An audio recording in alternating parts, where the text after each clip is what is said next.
Echo. Hello? Hello. Sorry, I was watching your stream, so that was why there was an echo. I was just doing the event. How are you? Good, how are you? Good. Let me update my stream titles. Thank you so much for joining me. I'm sorry we couldn't get the usual co-host. No worries. No worries. It's all good. How's the stream going? How's things? Things are going great. Are you enjoying Awesome. Farina? How am I doing Farina? She's awesome. She's awesome. You put up the sign-up video, right? I think. I put out what video? What recent videos did you put up? Aito today, Sino the other day. Oh yeah, that's awesome. You want to talk about those two characters, or is there something different you want to talk about? I'm down to talk about whatever. I'm super down. I assume are you MiHoYo's official content creator program? Because I do want to be careful and not talk about leaks if that's the case. Yeah, I am. Okay, not a problem for me. I'm technically not allowed to talk about leaks. Yep, no issue. We are being joined by Jello Impact today, chat. If you guys are familiar with them, here is their channel and their recent videos. Zero to Hero, Incredible Transformation of Sino. Most flexible DPS in the game. Ooh. Nice. Gene. Oh my god, Gene. I know, I worked hard to get that Gene guide out before anyone else. How do I think who is it? Oh, Slice released his Gene guide like 5 hours after I did, so I was like, I beat him. I beat everybody. You beat everyone? So. Nice. What are some of your favorite Farina teams right now? My favorite Farina team for sure. Well, I'm a Raiden simp, so my favorite Farina team is Raiden Yelan, Farina Gene. Raiden Yelan, Farina Gene. Okay. Yeah. Nice. Yeah. I just feel like it's a good team. Yeah, it's great. it's great with like anyone. Yeah. It's such a good core, right? Yep. It's such a good core, and it has good synergy with Raiden, so it's. Yep. Yeah. It's like no matter who you put in that last slot, like Ayato feels nice, Kokomi, and then you can use Kazuha. That's it. Farina is just good. Yep. Hitao. Yep.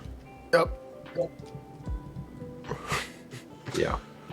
What do you think about Farina? What do I think? We talked about it a lot. I think Farina is incredible. Basically, every character in the game benefits from her, which is something we have not seen basically since Yelan and Kazuha. She's that kind she's that kind of character for me.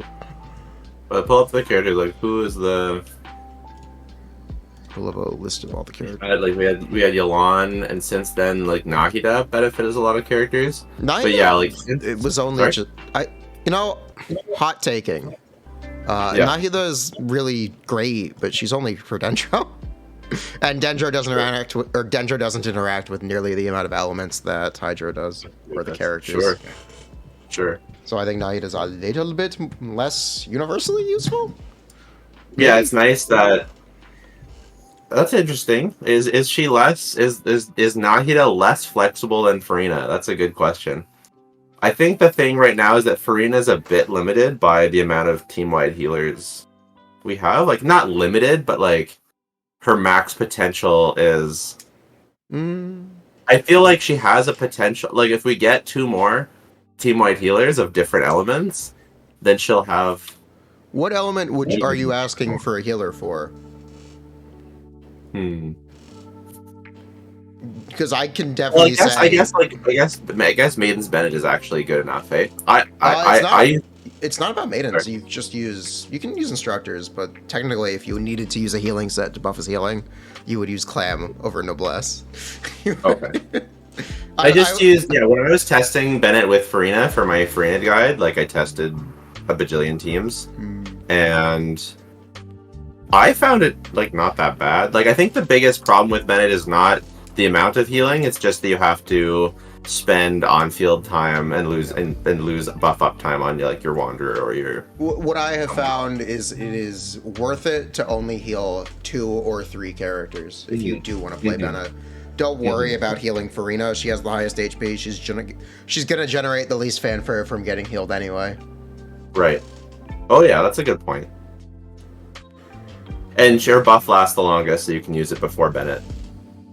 Well, yeah, that's a given. You all definitely want to use it before Bennett. It's just not worth healing Farina, is what I was saying. For the well, I mean, yeah, but I mean, like her, like if you're gonna heal on Farina, then you'd want to use her skill or something. Yeah, yeah. I would imagine. Speaking of using her skill, what weapon are you using? Are you using Floof? Or are you using Fast Dragon? I don't have. I've just been using Fav. Fav, okay. I used her signature a little bit when I was testing her. But I was gonna ask if people have an opinion on Floof versus Fav, and the energy passive from Floof, its usefulness in practice. I find it very useful for like double hydro teams because you're able to get a lot of extra particle generate or front load at the start of a chamber. That makes sense, and also, well, I think I do really want. I don't actually have it. I do. I think I want to fish for it because because it actually like has some offensive properties and gives you like just as much, if not more, energy, like you said. So it's only for her though. It's less overall. Yeah. I guess it just depends on the team. My Sino has no ER, so if I'm using on my Sino team, I have to use Fav. Yep. At least Sino can play very long rotations, which does benefit Farina. So her ER there is actually not any higher than it is in most teams. Right. Well, I think that's the biggest thing that I enjoy about Farina with Sino is that if you want to stay on him for longer, it's not nearly as bad because Nahida's still there, Farina is still doing damage. Like Nahida's E skill is, I think, the shortest uptime part of that, isn't it now? That's hilarious. Is Nahida's 25 seconds? Well, I think Baiju's should be the shortest. Well, okay, but yes. But Nahida's is... I think it's 25. Yeah, it's 25. Farina's is 30. Yeah, that's funny. Power creep, what the fuck? I do find it is just wild how long it lasts, right? And also they just put so much quality of life into it, like it follows you wherever you are. You don't have to like reposition or skill or something. The uptime is nice, but it also isn't necessarily doing the damage it does during her burst window or when there's active healing in the team. So I think it's a really good compromise. For sure. Yeah. So do you think that I think maybe we could do a spicier question, like whether she's good or not. I think everyone agrees that she's good. Like that's not really very interesting. But do you think she is the best character in the game? So what I've always traditionally said when I'm asked about what I think the best characters in the game right now are, I talk a lot about the importance of more support, like characters that go in multiple teams. Right. Those are generally the characters I consider getting a leg up. So like your Kazuas, your Yeolans, your Nahidas. Ayato is the best character in the game. If your character is an on-field DPS, they can never really be much better than the best on-field DPSs. It doesn't matter how good they are. They're kind of always restricted by, if you pull this character, they stop being useful the second you stop playing them. Yeah, for sure. So that's why I automatically give a bit of a leg up to characters like Farina, Yelan. And then regarding the comparison of Farina versus Kazuha or Yelan or Nahida, it's funny, the trade-offs between Yelan and Farina, I don't know if you've noticed this, are the same as the trade-offs between Xingqiu and Yelan. Mm-hmm. You get a little less Hydra rep, but you also get a more offensive buff, and you get more energy generation, and you get shorter rotation ability, or like more flexible rotations. Right. You also get more consistent damage from HP scaling. Yeah. And you're a bit squishier than if you use the other option. Yep. And the differences between Yelan and Farina are... Farina, instead of not having defensive utility, Farina has anti-defensive utility, where she hurts you. Yeah. So the question between Yelan and Farina, They're very similar characters. I think Farina gets a lot more mileage out of accounts that do have healers, but don't have as much of a roster as accounts with Yelan, per se. Like, Yelan can benefit a lot more if an account has Kazuha. Kazuha has not rerun since the summer. Yeah. And he will not be rerunning until the summer. So he's not going to be available for at least another 6 to 8 months. Yeah, I do agree. I think people who don't have Kazuha, Farina is definitely a better character, because getting that buffing is like, if you have Sucrose or you have Venti, like, sure, they're still not as good as Kazuha overall, but like, it reduces the gap between them by having Farina on the team. I'm also just talking about in terms of team building. Farina, the character that gets slotted out the most in Farina teams is Kazuha, generally. You talked about the Jean thing earlier. It used to be you could run Xingqiu, Yelan, Kazuha in any on-fielder. Right. But now it's Jean with Farina Yelan.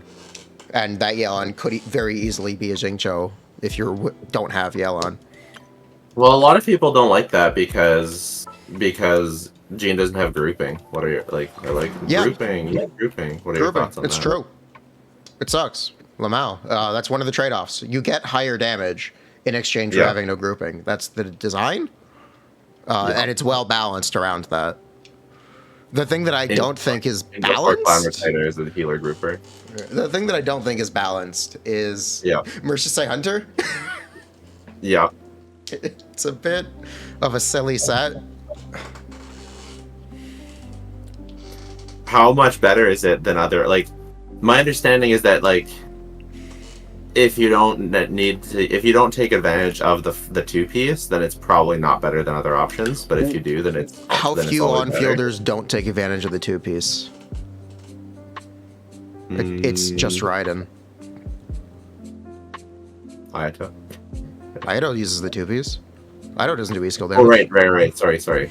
I can't remember what I was. I can't remember who. Arguably Alhaitham.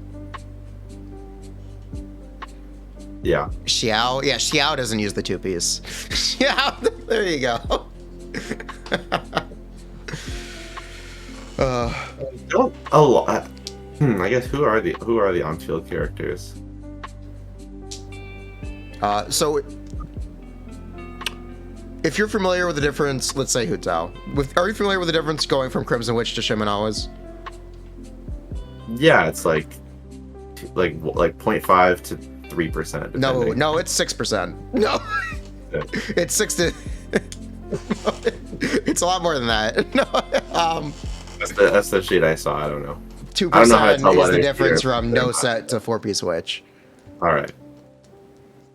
Pretty big difference. Yeah, but anyway, with Farina, that's without Farina. With Farina, the difference between going from Shim to Merchisei Hunter is the same gap that you were getting from Crimson Witch to Shim originally.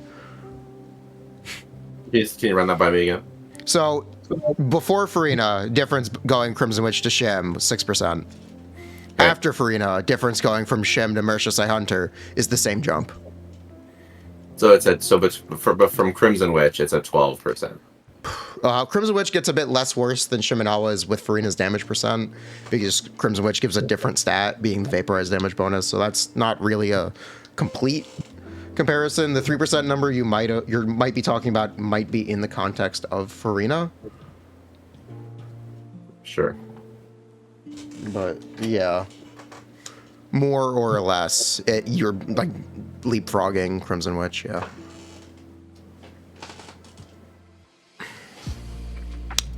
And then that is similar case for most characters. Even someone like Ito or Eula or Alhaitham, they still want Merchisei Hunter.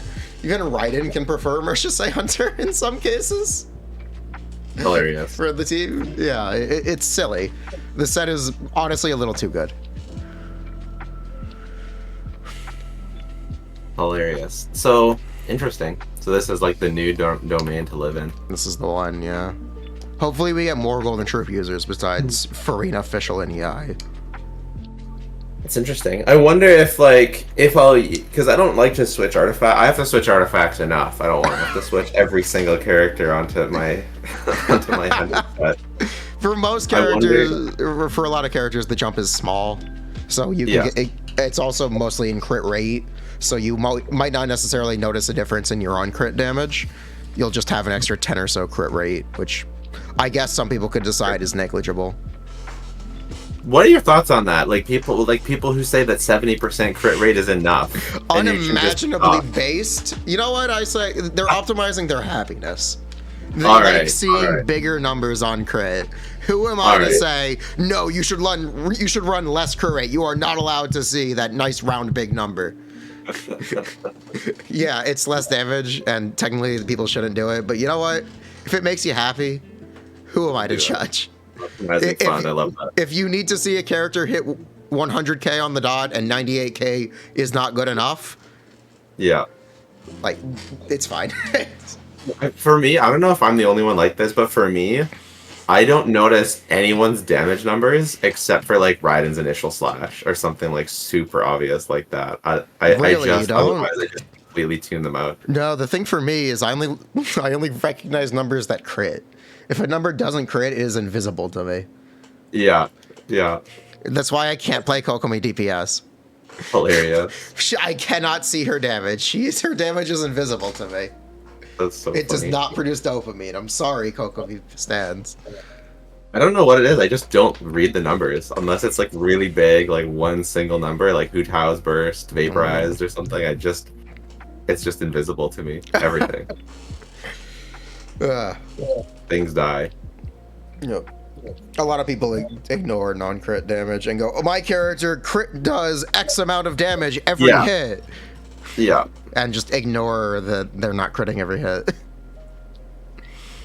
So you're saying that I actually should, because I don't really have a 4-piece Crimson Witch for my Hu Tao. Don't use it.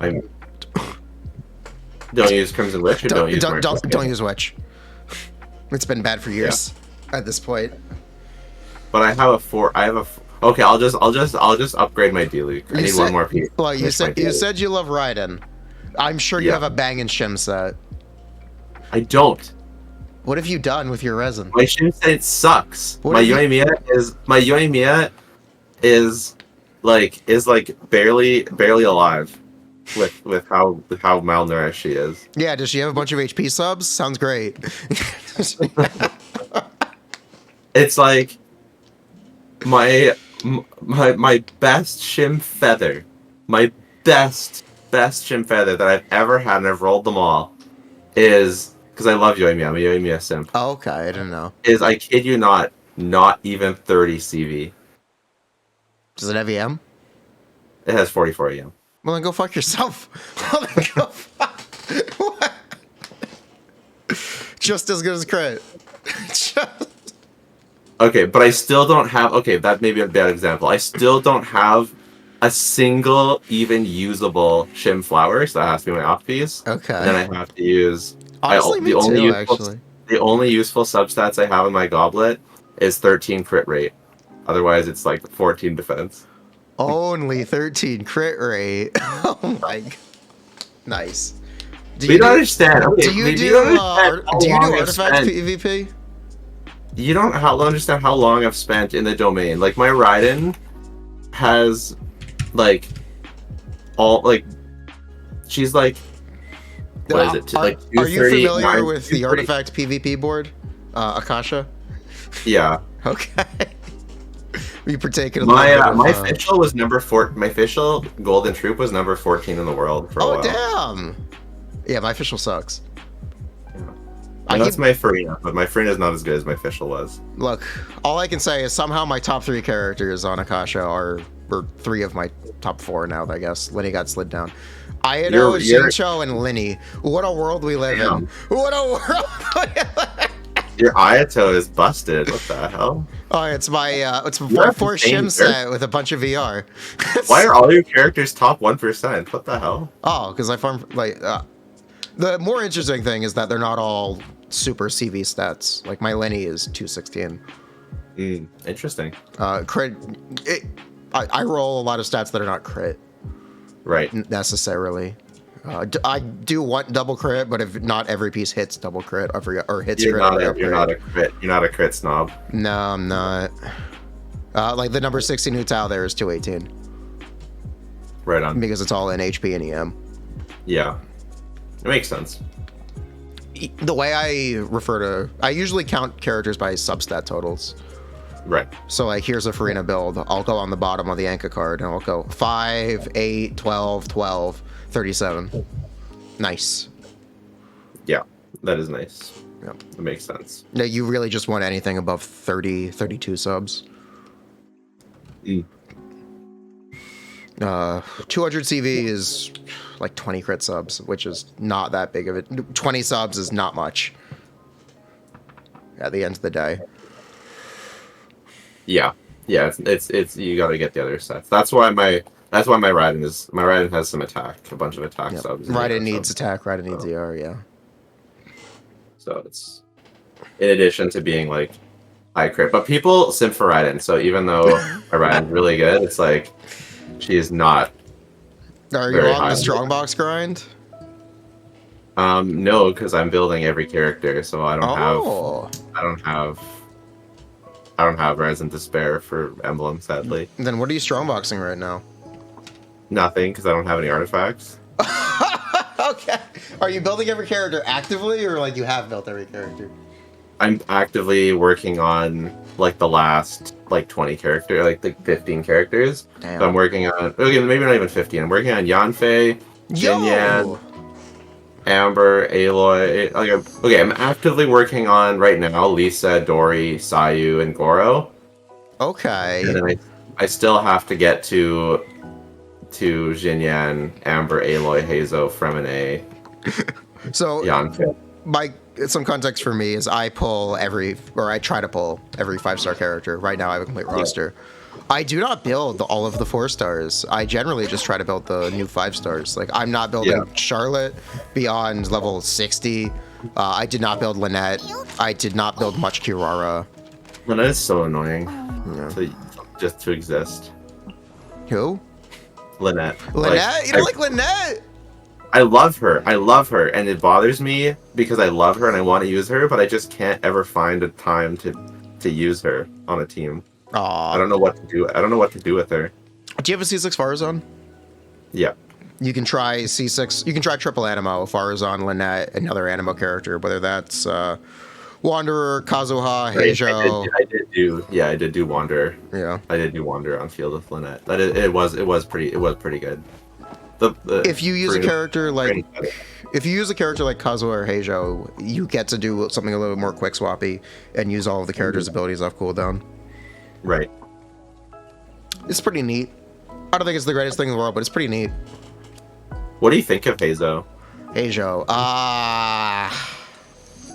I've not played much of him. He's funny for the Lynette comp I was talking about. The problem with Heijo is the stuff to get him going is so expensive in terms of Primogem. You need a C6 Farazan, and it's not just that. You need another Animo character to go with him. And if you have all this stuff, you probably have Skaro or Xiao anyway. Yeah. If you have a C6 Farazan, you probably have C1 or C2 or Wanderer. It's actually the same thing I feel about Fremine. Fremine is not terrible. He's actually genuinely a lot better than Razor. The thing is, Razor really is. He wants a C6 Mika. He wants Yelan or Farina. He wants a lot of stuff to get off the ground and be as good as he could be. He wants his own C6. I have C2. I think I have C2. I have not gotten the event one yet, though. Oh, I haven't gotten the event one either. C2 Amber. How do you feel about 4-star DPS characters in that way? Because I find myself preferring the support 4-stars a lot more. Yeah, like, I mean, I really like characters like Farazan that just have a really strong niche. I know it's a pretty unpopular opinion these days, but I feel like there's enough generalist supports, and they're not gonna make another people just, I don't know, I guess they just forever want another Bennett or Singcho. It's just the irony is Bennett. Here's my hot take for you. Yeah. Bennett is so niche now. He's not nearly as useful or universal as people give him credit for. I Bennett is niche now. That is a hot take. Bennett is very often, or very scarcely played outside teams with 2 pyro characters. Like when he's the second pyro. Yeah. Let me think. Well, I mean, there's also there's well, Wanderer and Raiden, and I can't think of examples besides that. Well, what about Raiden, Zhao, Farazan, or not Farazan, like Wanderer? Yeah, those were the 2 I just mentioned. Like, oh, okay. Is that it? Cut out, I guess. Okay. I don't know. Ayato, I don't know. Yeah, no, I don't think Ayato's it.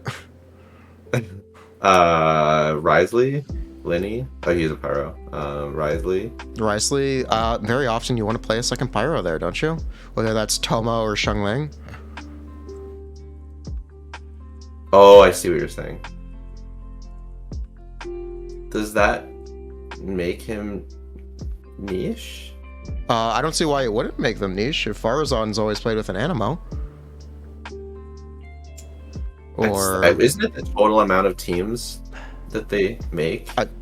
It's kind of subjective at that point. But the point you're not slotting Bennett into teams by default or automatically. In fact, most teams don't want him. These days guess, is more I what guess. I'm saying. Pyro Resonance is pretty good. Pyro Resonance is very good, chatter.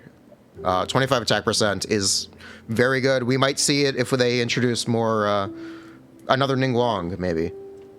The only reason why Pyro Resonance is like not as good is because Bennett gives so much attack that he himself makes it makes it less good. It's still useful even with Bennett. It's 25 attack %. It's sure. Yeah. I guess you're right. Like pretty much every character since what? Like Inazuma, like middle of Inazuma, hasn't used Bennett on their optimal teams. Yeah. Pretty much. It's basically just Wanderer since even Ayato. Or Yai, since Yai. Or since Shenhe. Ito? Wait, Shenhe, Ito, Kokomi. Okay, since Raiden. Yeah. Like since Raiden, what are the characters that have optimally used Bennett? Like, I mean, Ayato's soup is like sort of. I don't know if that's optimal. But I don't know if it's optimal anymore. I think Ayato gets played in Dendro comps now. Right. There's Wanderer. You get Wanderer, you get Lenny, and Dia. Unless you don't want to count Dia, and sort of Risley. It's actually funny. The Fontaine has given more Bennett comps than we had throughout all of Sumeru. I don't know if that's odd. Because they sold Dendro. They're now focusing a lot more on talent damage again. I just think it's weird that they. I just would have expected. I don't know. It makes sense. I guess it makes sense. Like Liddy and Neuvillette are characters that basically just do talent damage. Yeah. Okay, so about Neuvillette. Oh, okay. What is Neuvillette the best on-fielder in the game? I think it's weird people have such a fascination with their needing to be a number 1. I think there are a lot of very good on-fielders that are all very Well, you know why I care about it? Okay, why? Because that's what people click on the videos.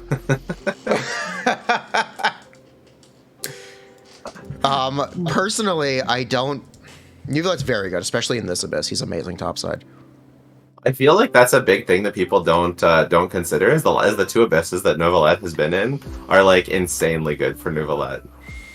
That being said, I don't know if I necessarily see Neuvillette consistently outperforming a lot of the other very good characters right now, whether that be Lenny or Al-Haytham or Raiden or Hu Tao.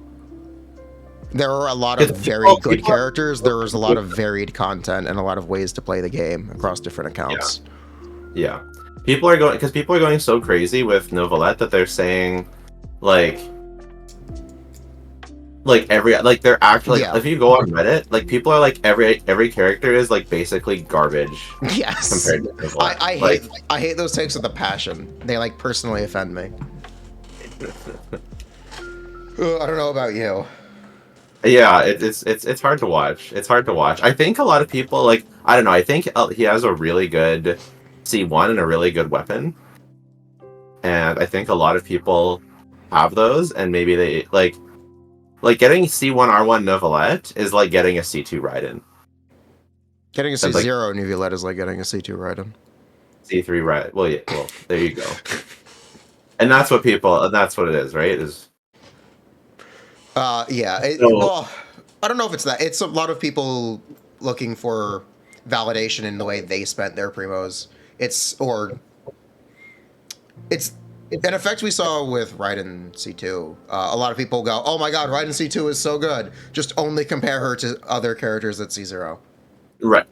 Yeah. Just especially since like she was. I mean, I guess it's a bit more fair, except for like before Raiden, we didn't have that many really good early Constellation characters. Like there's Butao. I think that's kind of always have since the C2 thing has been since Klee. Ayaka has had very good constellations. Ayaka is also a character who benefits a lot from constellations around her, or 5-star weapons around her as well. Yeah, her weapon is crazy. Yeah. Ganyu benefits the same way as Ayaka now on release. Ganyu did not, though. Explain? Shenhe, Kokomi, Kazuha. Oh, I see. Constellations around her. Yeah, that's what Freedom Sworn, Calamity Queller, or etc. EL.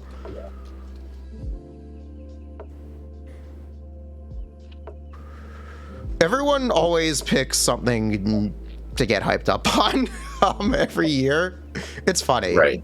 The thing that I always try to mention is that the difference between what might be seen as the best and what might be seen as the second or third best things it's not as big of a gap as people think.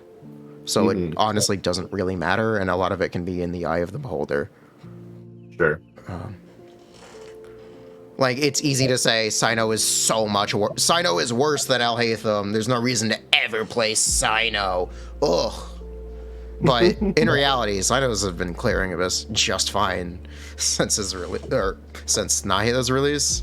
Yeah. And a lot of people like very much rebel against that idea. And they feel very passionately about that, and they will let you know that they feel very passionately about it. I think clearing Abyss, like that clearing Abyss as a standard is like it more. It's like, how do they feel to clear the Abyss? Like, do they feel like they clear the Abyss comfortably? I think it, like, if you clear that one Abyss, we had that one Abyss with the Consecrated Beasts, and that first really hard Abyss. If you could clear that Abyss, that was like a decent test. But nowadays, clearing Abyss is like, I don't recommend around clearing Abyss. I recommend around dominating Abyss lineups. Or Abyss. If you aren't steamrolling the content with like maximum investment, something's gone wrong. But I do a lot of viewer Abyss, where a lot of Abysses are a genuine struggle because characters aren't fully invested or built. Yeah. And it is always interesting to see the characters in those environments. I actually recently did a new account 36-star like challenge speedrun thing. We were able to 36-star in 20 days using so from a new account, 20 days to 36-star. Wow. That was with the Hu Tao Novelette banner. Yeah, that makes sense. Which had Jinx Official on it. That makes sense.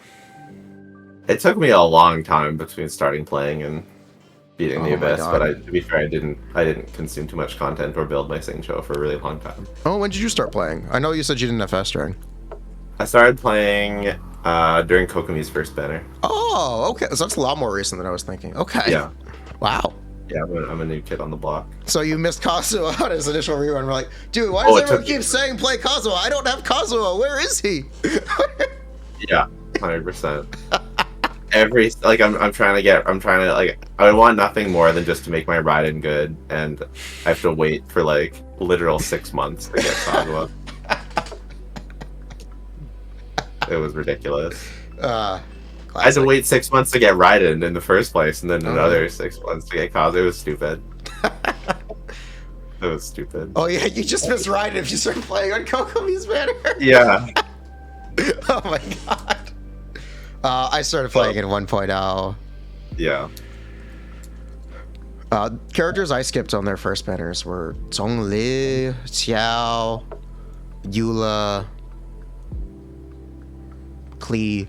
I did not get Klee until last year, actually. So, the reason why I decided to actually build and test tons of characters myself is because I was trying to figure out what Raiden's best team was. Oh. And no one had... Okay, and here was the problem. Everyone said play National? That is part of it, but people also said play Raiden Eula. Oh. Based. Because I win to lose. Oh my god. Was so ubiquitous in my feed, and he had all of these like damage calcs and like all of these like percentage maximized character percentage. It's all bullshit. I know, but I didn't know that. I didn't, and then I got Eula.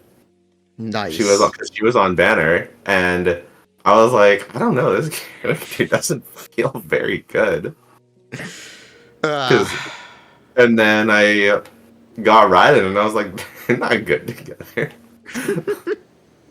I mean, obviously they're Eula fine is together. good for Raiden. Raiden is not, or Raiden is good for Eula. Eula is not good for Raiden. Yeah, exactly.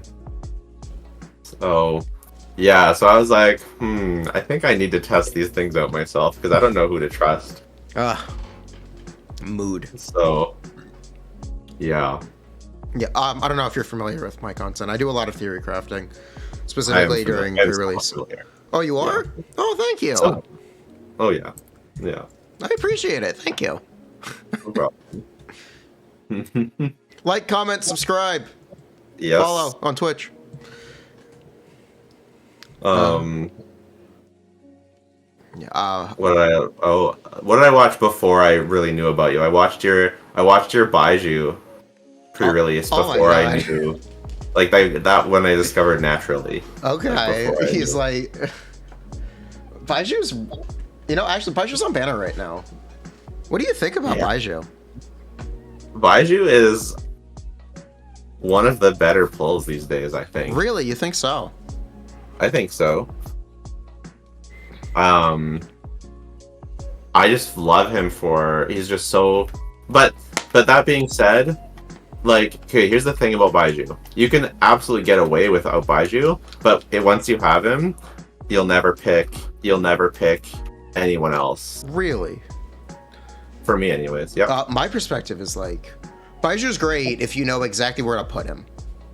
Whether that's playing some kind of double Dendro comp, if that is for Sino or someone else on field. Or if you want to use him for aggravate comps, like Fischl, Yai. Yes, I always use him for aggravate. I always use him for Nilou. Oh yeah, Nilou. I've been using Baiju a lot more because I've been trying to use him, but I think I prefer Yao Yao because she just kind of heals so much more from her burst. You prefer Yao Yao? For Nilou, specifically. Not general use, just for Nilou. I thought this was going to be as a Jeff take. No. It's just for Nilou because you have the field time to give to her. For reference, I play Nilou Ayato. Oh, I play Nilou Ayato sometimes. Yeah, that is my choice. But I'm the Nilou. I'm the weird. I'm the guy who plays Nilou with Xingqiu or Yelan. Okay. Yeah, Yelan's great there too. Very similar. Those are characters off-field presence, so you have time to run around with Yaoya's burst. I like Baiju because I can go on field and he. Okay. I don't know. He's a very. I like the interruption resistance. I don't know. Okay, maybe with some additional clarification. I don't build most healers beyond like level 80. I find if a defensive character can't be defensive with this little resin investment, something's wrong. Sure. It's also just a justification for me trying to skimp out on resin for characters that don't directly do damage. Yeah, I mean, my Baiju is level 80 unascended. Okay. But Oh, your skill isn't leveled up. No, of course it's not. One day I'll level it. But Baiju doesn't heal, but he's level 1. Okay. Yep. Speaking of Baiju healing, I think it's hilarious that his 5-star weapon is so bad. Tell me exactly how bad is it? Okay, so specifically when you're playing Baiju Farina, you need full team healing. Yeah. He literally full team heals more with Prototype Ember than he does with Jadefall Splendor. Oh my god. That's what I mean by that. His healing is fundamentally more useful on Prototype Ember. Unbelievable. I use Prototype Ember, but I only have R2.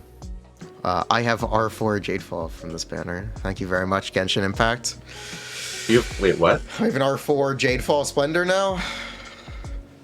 Did you R5 Farina's weapon? You know, I R2'd it, and I got R4. What? Yep. You have like a C6 Farina or something? I do, yes. Wow. But I did end up pulling R5 because I was frustrated, and I somehow dodged all the donuts going from R2 to R5. Wow. So now you have R5. You have C6 R5 Farina. Yes, I do. I have 3 C6 R5 characters now. So Farina, Yelan, and Hutao. So what goes into? Is it just who you simp for that you go into, or do you do it based on? Or they have to play very well with a comp that I really like playing. Right. For whenever a sport character comes around, like I did pull Nahida C2. The team I play her the character I play her the most with is Alhaitham. Mm-hmm. I don't know about you. Were talking a lot about Aggravate earlier, but yeah, Nahida kind of got slid out when they added Healer Dendros.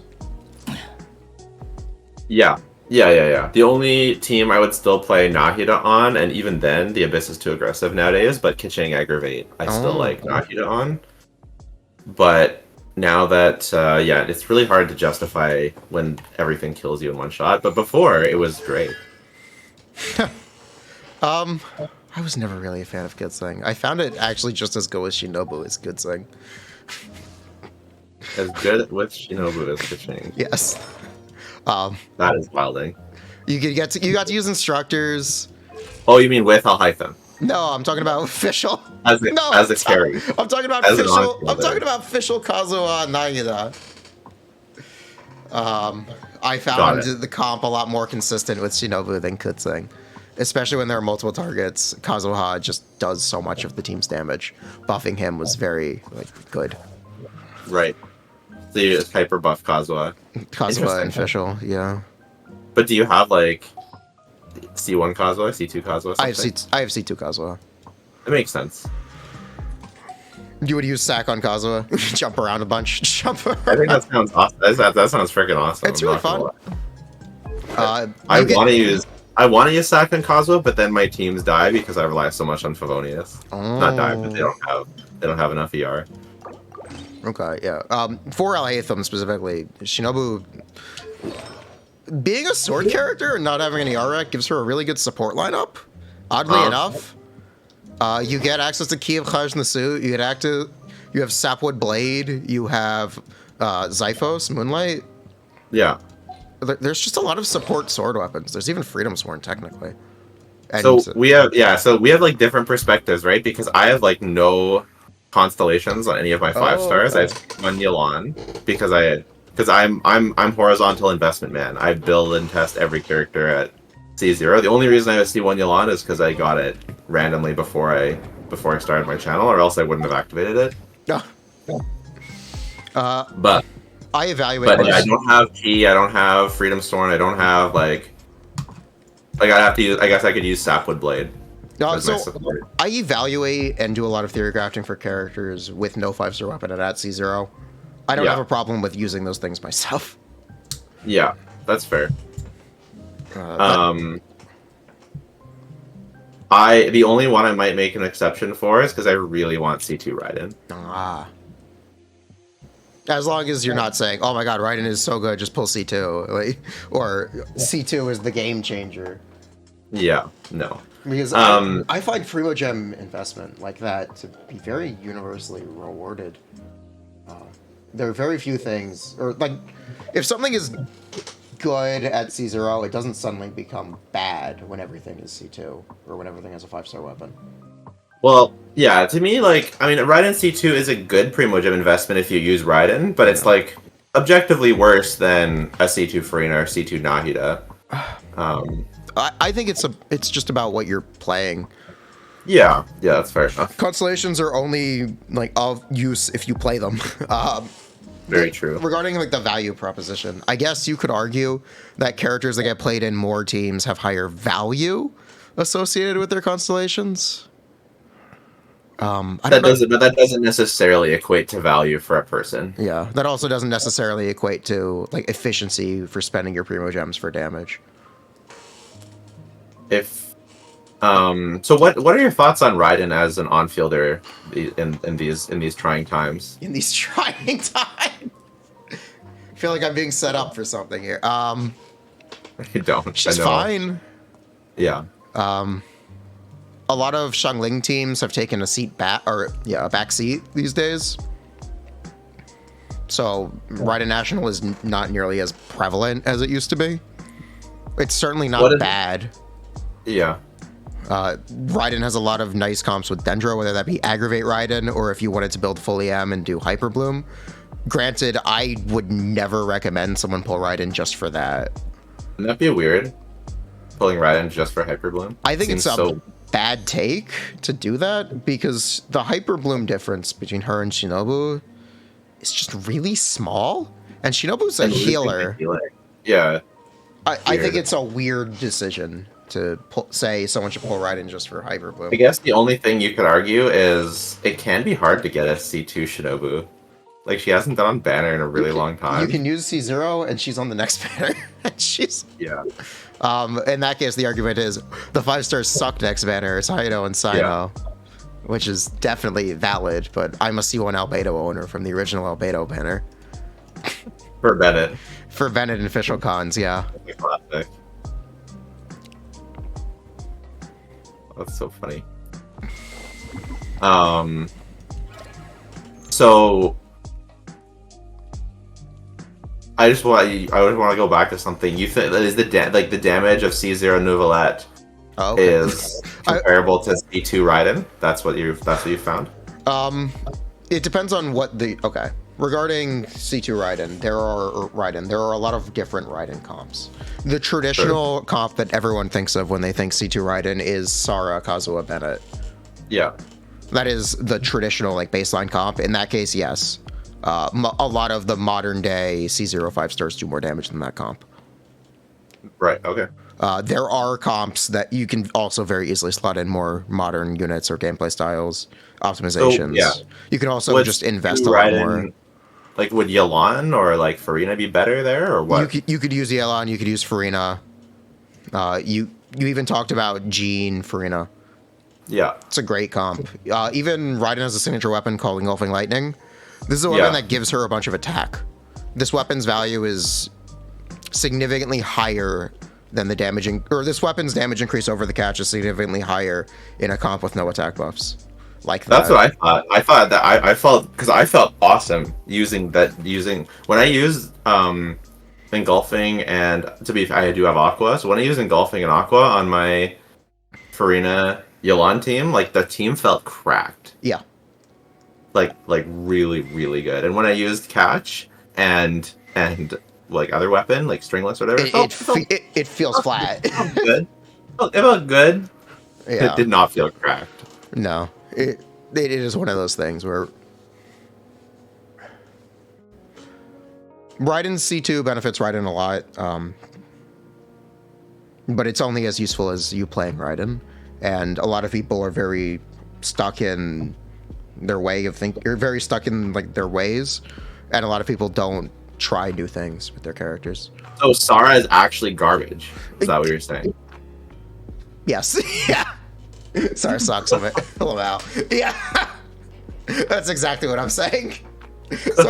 Sara feels so bad, man. Yeah. I have her at C whatever. I'm gonna be getting her C6 for screenshot reasons. But I'm, like, not optimistic about how it's actually going to feel. It's like So, you know the moment at the end of the chamber you have no energy and you have to burst? Or when Sure your do. burst is full, the enemy has no Not HP? often with Yu'lon, but yeah. Yeah, like characters like Yelan, Fischl, Farina, like at least you can do damage without your bursts. Yeah. Sara, you have no other option. Yeah. Interesting. You just invite a lot of problems with Sara. Yeah, it feels and multi-wave feels quite problematic with Sara. The multi-wave, whenever you try to criticize the multi-wave thing about Sara, someone will always go, actually, you can reset really hard for Sara to kill the first wave. So your Raiden burst always hits the second wave, and the enemies are perfectly lined up. That is I'm like, big brain. that is impressive, but it's not worth considering for like casual players and just gameplay. Yeah. Or just perfectly ending the chamber with your Raiden burst on exact. Well, sometimes the enemies spawn like on the freaking other side of the entire room as well. Yeah. That happens more than. Oh, don't you love 12-3 right now? 12-3. Which one is that? The Pyro Heralds. Or Pyro Lectors. Ugh. It's the karate. Because they spawn on the opposite side. Oh yeah, and then you run back, and you have to go run to the side. It's such a weird, it's such a weird thing how much of a difference it makes to run to the back wall and then run to the side wall. And what kind of gameplay is this? This is who thought that this was a good idea to make this optimal understanding of the game? Here, hold up. Stop me if you've heard this one, or if you've seen. I know you weren't playing back then, but this is technically not something new. This is version 1.5's floor 12, which I have on the screen right now. It was two. This is the first time they put the heralds in Abyss. Actually, the update they were introduced. It was two Electro heralds, one on each side of the Spiral Abyss. This is when the wall tech was first discovered. Oh my god. 2 years ago. 2 years. That's crazy. It took a long time. My stream is lagging behind me talking, but I'm here now. But that's funny. Also interesting if you want to talk about it. The single target damage requirement was 1 million HP then. It is 3 million HP now. Yeah. Isn't the I saw the I don't care about the leak of this, but they leaked the new Spiral Abyss. Isn't that the highest HP pool we've ever had? Yes, it's the highest DPS check ever. That's gonna check some people at the door. It's also immune to Hydra damage. On the difficult side. Right after Verena comes out. You can use her on the other side, I'm guessing. Okay, so here I will. It is on screen, but I'll send you a picture real quick. That's this one? This is the next one. Oh, sorry. Yeah. Yeah. Yeah, so you can use Farina on the other side. But the problem is the HP pool is lopsided. 2/3 of the damage is on the hard side, is on the boss side. This is the Cell Chevrolet, hey? Yes, it is. It also has Geoslimes in it. Uh-huh. Classic. Because I think that's pretty interesting that because people talk a lot about her being worse than just animal characters. I do not think that's the case. I think Chevrolet will be very useful, if not immediately, in the future for sure. I personally think so too, because stuff like this and just infused think about fighting something like the Thundering Manifestation, right? You're not getting a swirl. I wonder if they'll put the Thundering Manifestation in Abyss. Yeah. Ah, there it is. Oh yeah. It's the same Abyss, by the way. Yeah, I know. That's super funny. But I mean, it makes sense. It's gonna happen. I've been waiting for it for a long time. That's the biggest way to nerf Anmo is prevent you from swirling. It is. It's also something we saw. Well, interesting comment, counter nerfing Animo though. Things that have been benefiting Animo are the enemies with excess resistance, the seahorse and the crab. If you wanted to do damage through their mechanics, they had additional resistance that could be shredded by Vivi and Zhongli and Xingqiu's C2 and things like that. Still pretty hard to do as a free-to-play, as a simulated free-to-play scrub. Yeah. It's still pretty hard to do damage before breaking that shield. Oh yeah. I think maybe with like some serious high investment you could, but I don't know. It's pretty much negligible, no matter how much. Well, you even get to talk about bosses current floor 12. Coppelia on second side. Even actually the Terrashroom as well. These are enemies with innate higher resistance. The Consecrated Beasts also had a base 25% resistance. Interesting. So animal characters were technically much more of a damage increase against these enemies than normally. That's interesting. Yeah. I didn't know that. I didn't know that. That's cool. I don't know if it's cool, but it's definitely a thing. The base 30% H, thank you. Yeah, I know it's higher. This is the first only single target and only yes, it is AoE Abyss we've had in like a year. Sino's on banner, so they gave us Simon in the Terrashroom. Which is really, I just think it's really funny. Yeah. You can tell whenever a character is going to be in Abyss or and on banner. It's like ISO for the first half and then Sino for the second half. It's so funny. Well, even the Thundering Manifestation is in Abyss. You think Yoimiya will be on banner? When the time. Golden Wolf Lord is in Abyss, do you think Ito will be on banner? Yeah. Oh. Yep. They all PMA. Usually Raiden is on banner for PMA Abysses. I like the PMA. PMA is one of the most satisfying enemies to fight. Man, it's so much RNG. There's so much RNG on the PMA fight. I hate it so much. Really? Yeah. Because it has different ways to waste time, and it's random how much time it decides to waste. Sure. If you're trying to get there's a really big difference between clearing or the dumpstering the abyss and resetting for the optimal. I mean, Simon's the same way, but Simon, it can actually affect your casual clears if you just get really bad luck. Simon can be really annoying. He can have especially if you're trying to get some footage for this and he's on the second half. 30-second to a minute clear time variance on Simon in a lot of cases. Yeah. It's such a bra moment. The seahorse on Chamber 1, Floor 1 was just horrific for trying to test. I'm trying to test. I mean, you saw my Farina video, right? No, 52. I have not actually. Really? That's my biggest video. Oh, that's awesome. Yeah, it was testing 52 Farina teams. Oh, against the seahorse? But I had to get through the seahorse to test every single one. Least biased test. It took me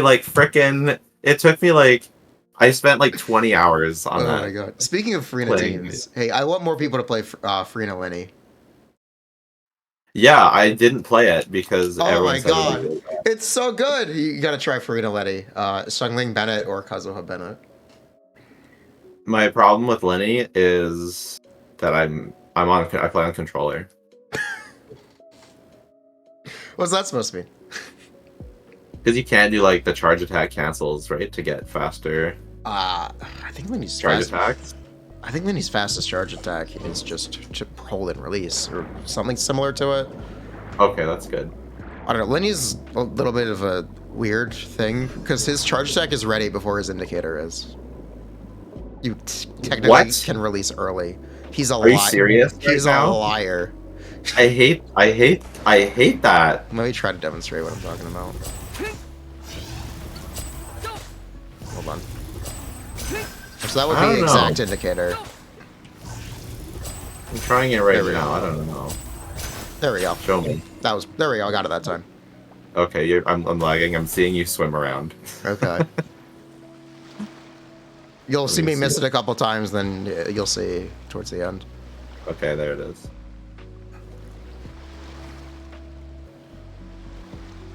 He's a little bit of a liar. I see. There's just a little bit of optimization you can do. All right, fair enough. Fair So enough. it's Linny, Farina, Bennett, Kazuha, or Bennett. Shangling. Finally. Yeah. Okay. So which one is easier? Probably Shangling. Shangling.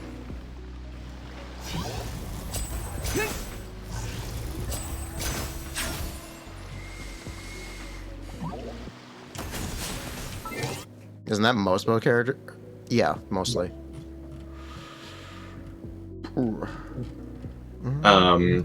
Yeah, I worked so hard to test Ganyu, and it just ended up being, I just looked at people's clears and I'm like, I can't do these cancels. They're clearing like 20 seconds faster than me. What the hell is going on?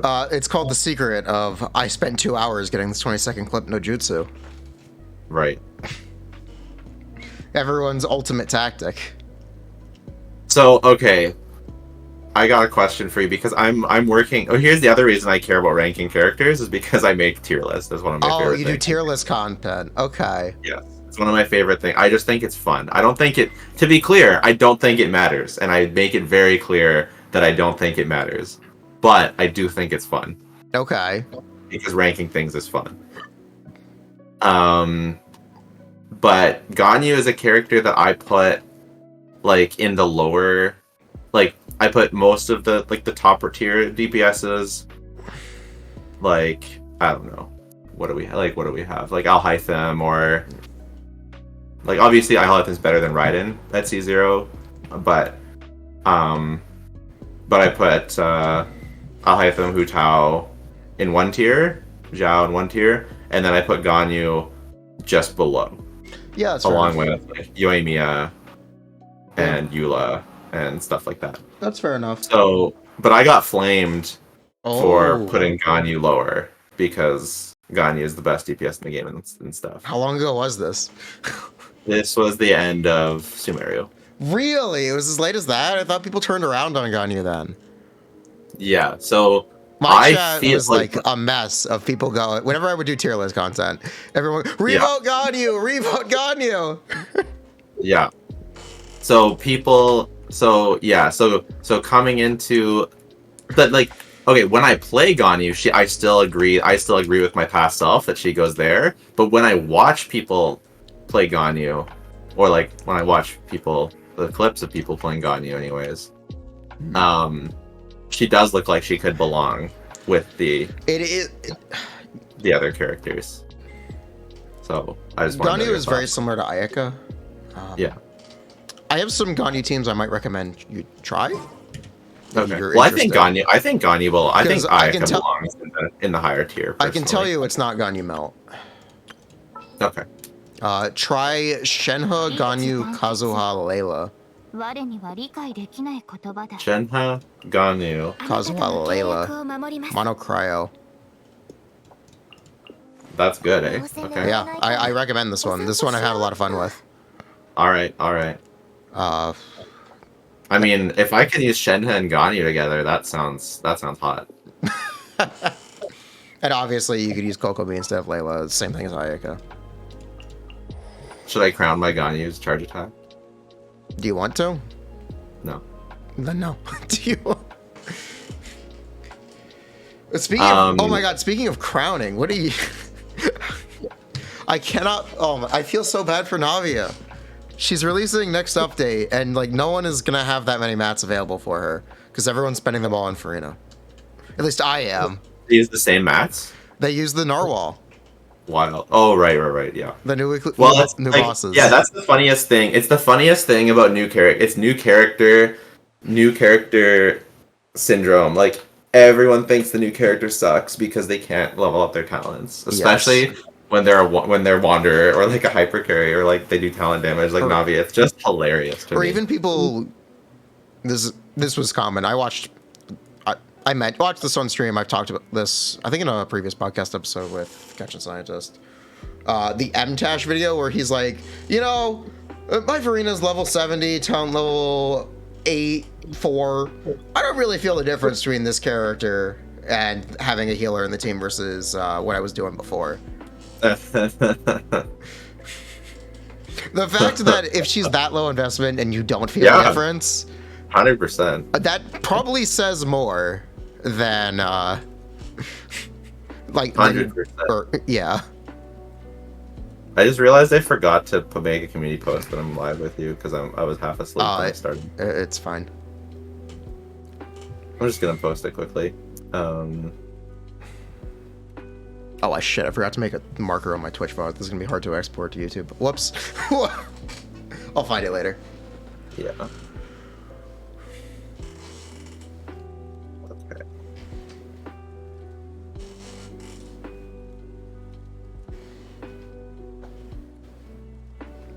But yeah, like the investment thing, it is definitely, everyone tries to get a first impression out and it's always scuffed. Yeah, I'm so happy to I'm so happy to be part of the content creator program. Oh, because media server. I don't know how much you allowed to talk about media server. I can say some things. I mean, I'll say that I get to level her up enough. Do they give you constellations? No. No? Because that's always interesting to ask about. Yeah, no constellations. So like, what do they give you? You get her weapon. You get the weapon, and you get C0. Interesting. And you get your account. You get your account. Yeah, that. So whatever you had. That's the same as the betas. Yeah. Yeah. So. Yeah, so it's interesting. Like, if I didn't have every character, like, it was lucky by the time I got access to it that I had, like, some of this, like, more stable characters. But, like, for Linny, like, I think I didn't have Zhongli or something. So that was pretty. But I didn't have Linny. I didn't have access to Linny. Neuvillette was my first one. Okay. Cool. Oh, so this was recent for you. Yeah. Yeah, I'm blacklisted. I do leaks content. Yeah. Yeah. It's not that big of a deal for me, at least. The way I see it, there's two free types of content in Genshin, and one is media server, and one is leaks content. So I think it's fair that someone can't have both. Because like leaks, like by the time the character is out, they don't care. People don't care about the character anymore. So you also get that sweet 50 wishes a month. 50 wishes a month? Isn't that what it is for partners? I think. It varies actually, but okay. Yeah, it's something like that. Last I heard, at least. Yeah, sometimes I've gotten more. Oh, more. Okay. Yeah. Actually, I probably shouldn't say that. They try to help. They help you get every character. Yeah, I mean, it's based on it's based on like different things. Actually, literally. So regarding Primogem income, it's about. With Welkin, it's like 100 wishes per update. More or less. Yeah, if you have Welkin and Battle Pass, you get 120. You pretty much get really close to getting a guaranteed character. Yep. And with the creator wishes, you literally get every character every update. Yeah, that's true. But since I started doing that, I now go for some weapons too. They got you. They got me. Yeah. Because I just wanted to I wanted to test. Like I wanted to just have I have 5-star weapons of like certain types, but I didn't have like any 5-star bows. So you went for Aqua Sim? I went for Aqua, and then I got Aquila Favonia, and then the first Great Magic. Okay. And then I finished it off for Aqua. Oh. Yeah. Bow power. And now I have Elegy, and because I wanted Elegy for Kale and Amber testing. And now you also have it for Yohan. And now I have 2 cash flow supervisions. Hey, did you refine it? Did you? I just have them both sitting at level 1 right now. Oh, you didn't even level them, really? What did you do for Riesli? Well, I will level it. What weapon did you play? I have it level. I didn't have because I didn't have. I tested Riesli before I got them. So yeah, so I just used Riesli on Skyward Atlas. Okay. Lamau. Yeah, I feel like he got a bit cheated because Nevelette's using his Tome of the Eternal Flow. Ooh. So Risley needs his cash money. Have you seen Wanderer holding cash flow supervision, by the way? No, but I'm going to because it's a little Wanderer. They look the same.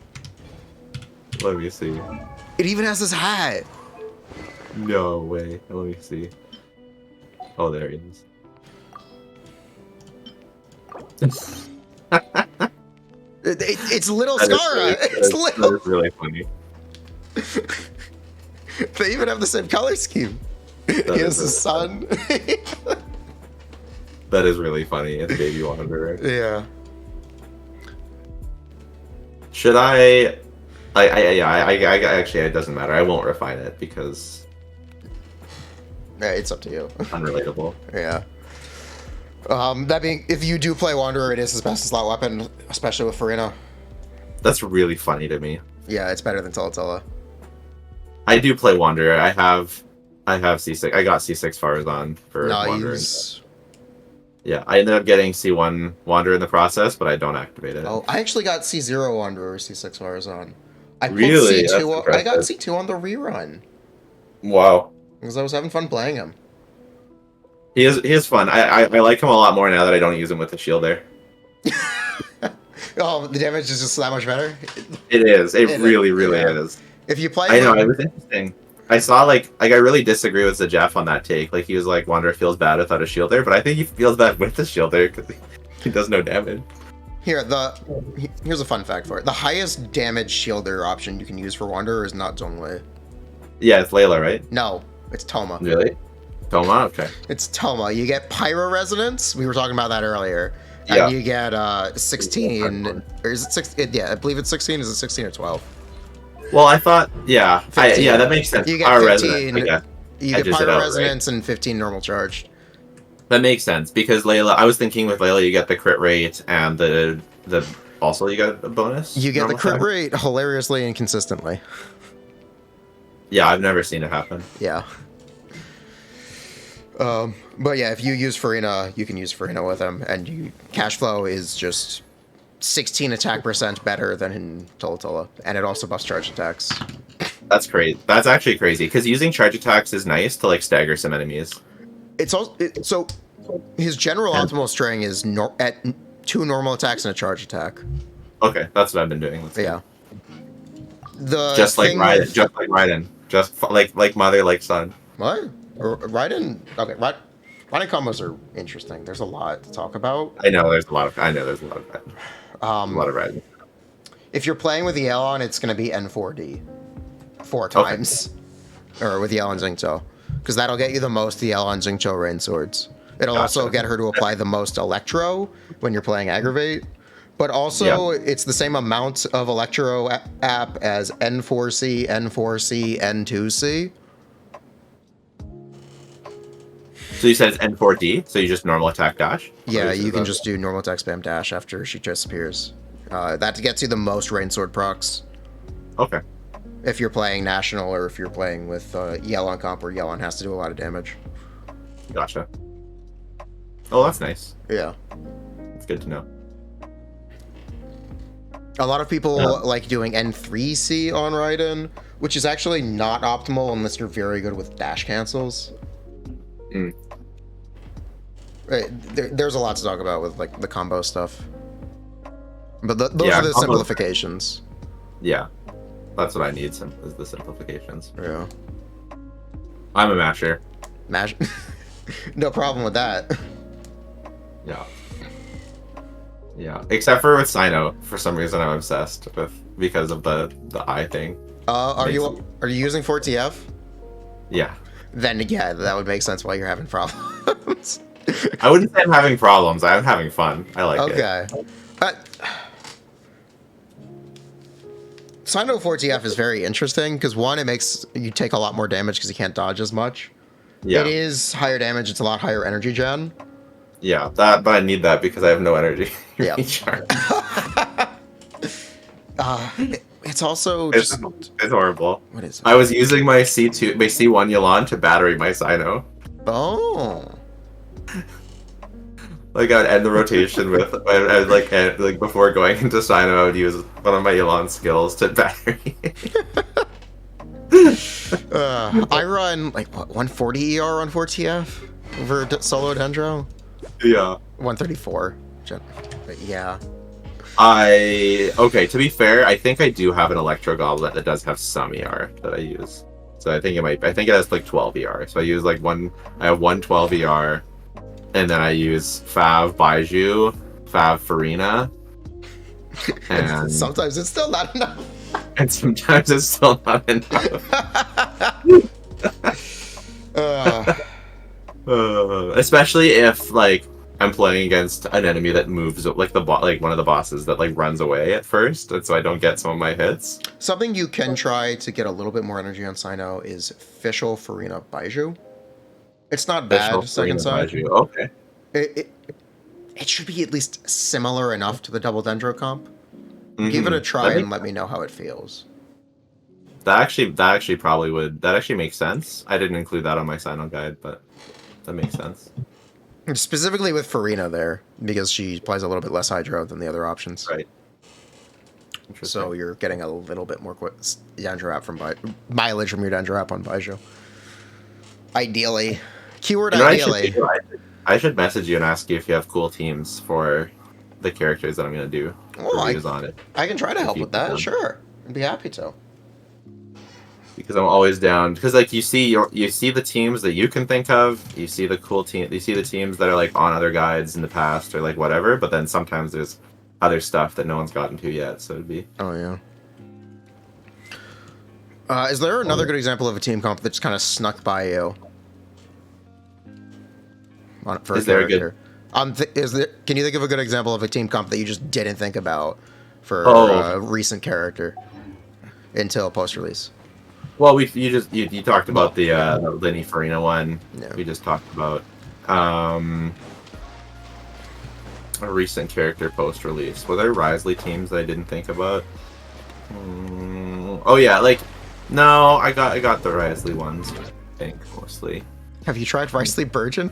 That's the thing that Zajif loves the most. Oh yeah, It's funny. I watched your guys' podcast. Oh okay, so. It is an energy black hole. But hey. It is an energy. It was wild how much of an energy black hole it was. I couldn't believe it. I've never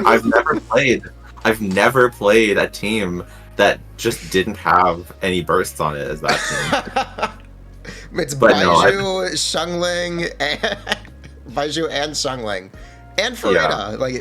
A lot of energy black holes. Yeah, but it was good. It was good though. The reactions work out. It's a shame that there's maybe not some better characters for it.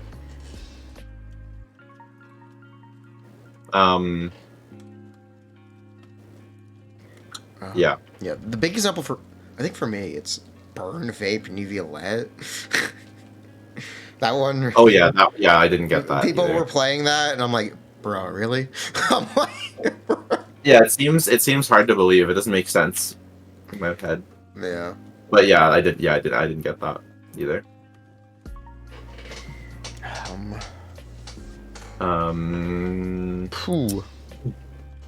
Oh, what do you think? Have you played Ito Farina? I do not have Ito. I'm missing Ito, Zhao, and Albedo. Ito, Xiao, and Albedo. You said your favorite characters were Raiden and who else? My favorite characters are Raiden, Yoimiya. Oh yeah, Yoimiya. Those are probably my two characters I sim. Oh, Shenhe for sure. Oh, Shenhe is so hot. I know. It's crazy. It's crazy. She was the first character she was the first character that came out that I didn't know anything about before. So like Ito, but then I didn't care about Ito. No. So then Shenhe was just randomly drip market, and I was like, this is the greatest thing to ever happen. And then I won the 50-50 and got her, and then I got Ganyu to use with her. Didn't like it that much, so really? I got Ayaka to use with her. Oh my god! Wow, poor Ganyu. For Shenhe, I got Ganyu and Ayaka to support my Shenhe. It's okay if you don't want to talk about this, but it's semi-relevant now, so I figured I mention it. Yeah. What do you think about censorship Specifically, this was a thing for Shenna. They took away her belly button. So sad. Her belly button, it was nice, Yeah, but she's still clears as the hottest character in the entire game. So yeah, I mentioned it now because apparently it's a thing. I have not playing Z's. yeah, I'm playing it. I got my beta last night. And I started. Oh, congrats! I've heard about some controversy regarding censorship. Yeah, Nicole got her boob reduction, or she's either that or she's just wearing a sports bra. Like she's wearing a sports bra, so it's kind of pushing things in a little bit. Oh, okay. And they nerfed her animations. It's pretty Tragic. It's pretty tragic. If it's like it's mandated censorship, I think it's much more of a thing I would be upset I would be about. shocked if it wasn't mandated censorship. Personally. I would say that I think Nicole is a bit more extreme than Shenhe. So it might have been a creative choice that they're like, hey, this is a little too much, tone it back. We need to sell this game to, regular people. I think that... But if it was mandated censorship, I understand people being so up in arms about it. Well, the thing is, we have no control over... Here's the thing. We have no control over the Chinese government. Yeah. So the next line is we have to expect that Hoyoverse will do whatever they can to maximize profit, and if they like disrespect the Chinese player base by making us a separate version, then they're gonna be pissed. Apparently that happened in Honkai Impact, and they were pissed. The Bunny Girl skins, yes. Yeah.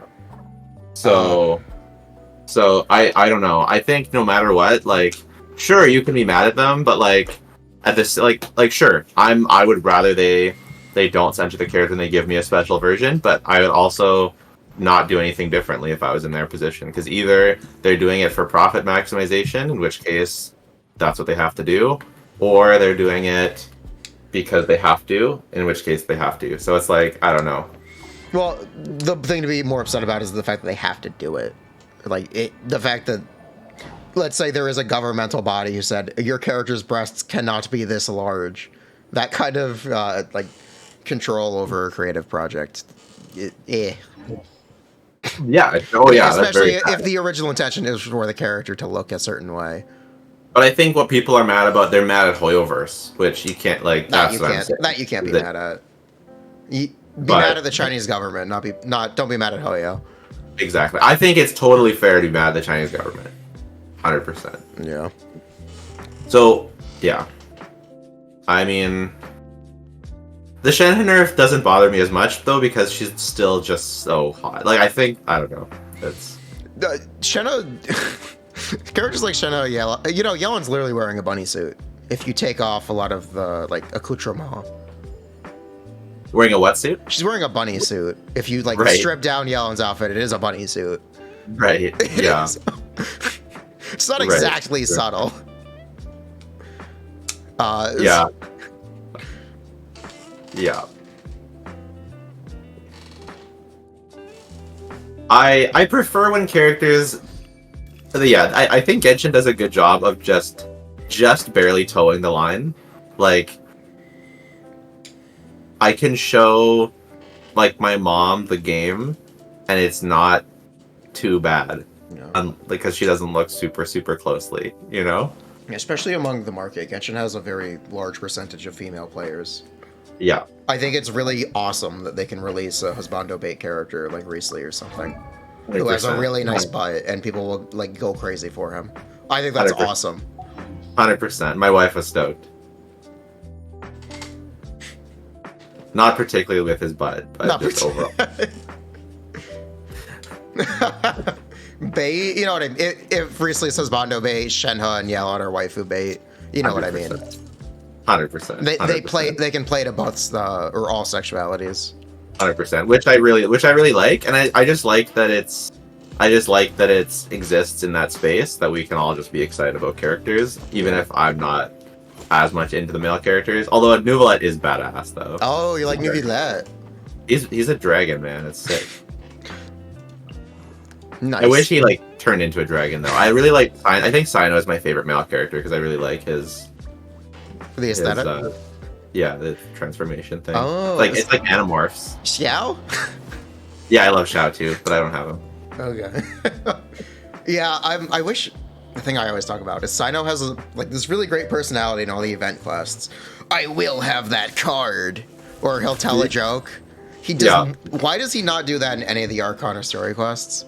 Why is it only in events? It bothers me. It's kind of interesting. He's got his job personality, and then he's got his fun personality. Bruh. It's really interesting. I think it's kind of cool. I don't know. I wish you like. I like the goofy personality trait. Sure. I wish they were a bit more like. I wish they presented it a bit more. Like Alhatham's teaser trailer, where it's Sumeru Boys Night and they're all just talking shit at the bar. That just made me want to play cards with the boys at a bar. I was like, damn, I want to play Magic at the bar with people. I need more moments like that in the game. That was so great. I agree. I think the biggest tragedy of the game, more than anything else, is how boring a bunch of the events are, rather than being about interesting character interactions. You could say the same thing about the story quests. So many of the story quests revolve around NPCs. Yeah, 100%. Do you want to talk about Inazuma? Like, Tepe dies. Who the fuck is Tepe, and why do I care? Why do people care so much about Tepe? If that was a playable character, you would be so much more invested in what happened. 100%. And the plight of like Kokomi's swordfish too, or like if that was Goro or something. Yeah, 100%. I just didn't care. Yeah, like, I'm sorry. You could say the same thing about the Sumeru conquest. Dunyazard could have very easily been Nilou. Yeah, 100%. Dunyazard should have been Nilou. Yeah, 100%.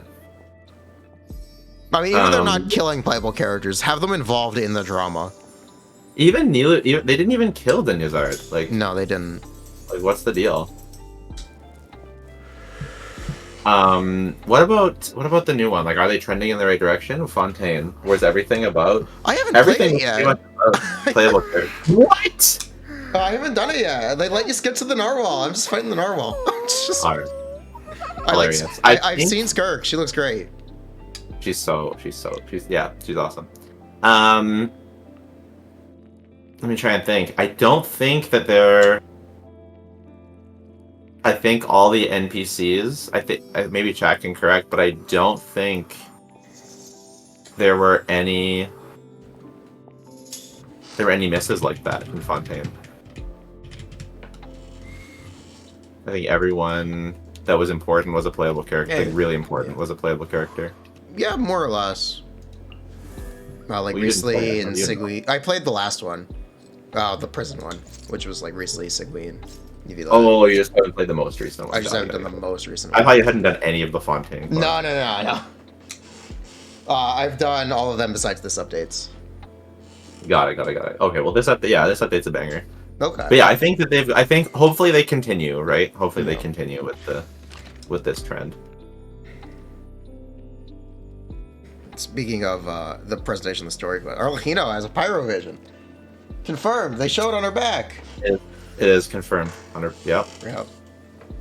What do you want her to be? Arlecchino? There's a lot of room for pyro characters. Agreed. I think that's what disappointed me so much about Lenny. I would either take, if they wanted to just directly like XP a character's kit, a lot of people would like stronger Hu Tao, or a lot of people would like a stronger Xiangling, I'm sure. Stronger Hu Tao? That would be... It's been 3 years, man. It's been... But it should have been Yoimiya. It's too late now. Too late. That's the past. As much as I'm sure a lot of people would like that, something I would like is a better Xiangling for Bennetless Xiangling teams. Yes. I expected Dia to be that. She was not. I'm very upset. Yeah, very upset as well. But yeah, you could make like an off-field damage pyro character who has some support ability but scales HP instead of attack. Or even def, for all it really matters. Yeah. And that would be a great character and very welcome in the cast. I agree.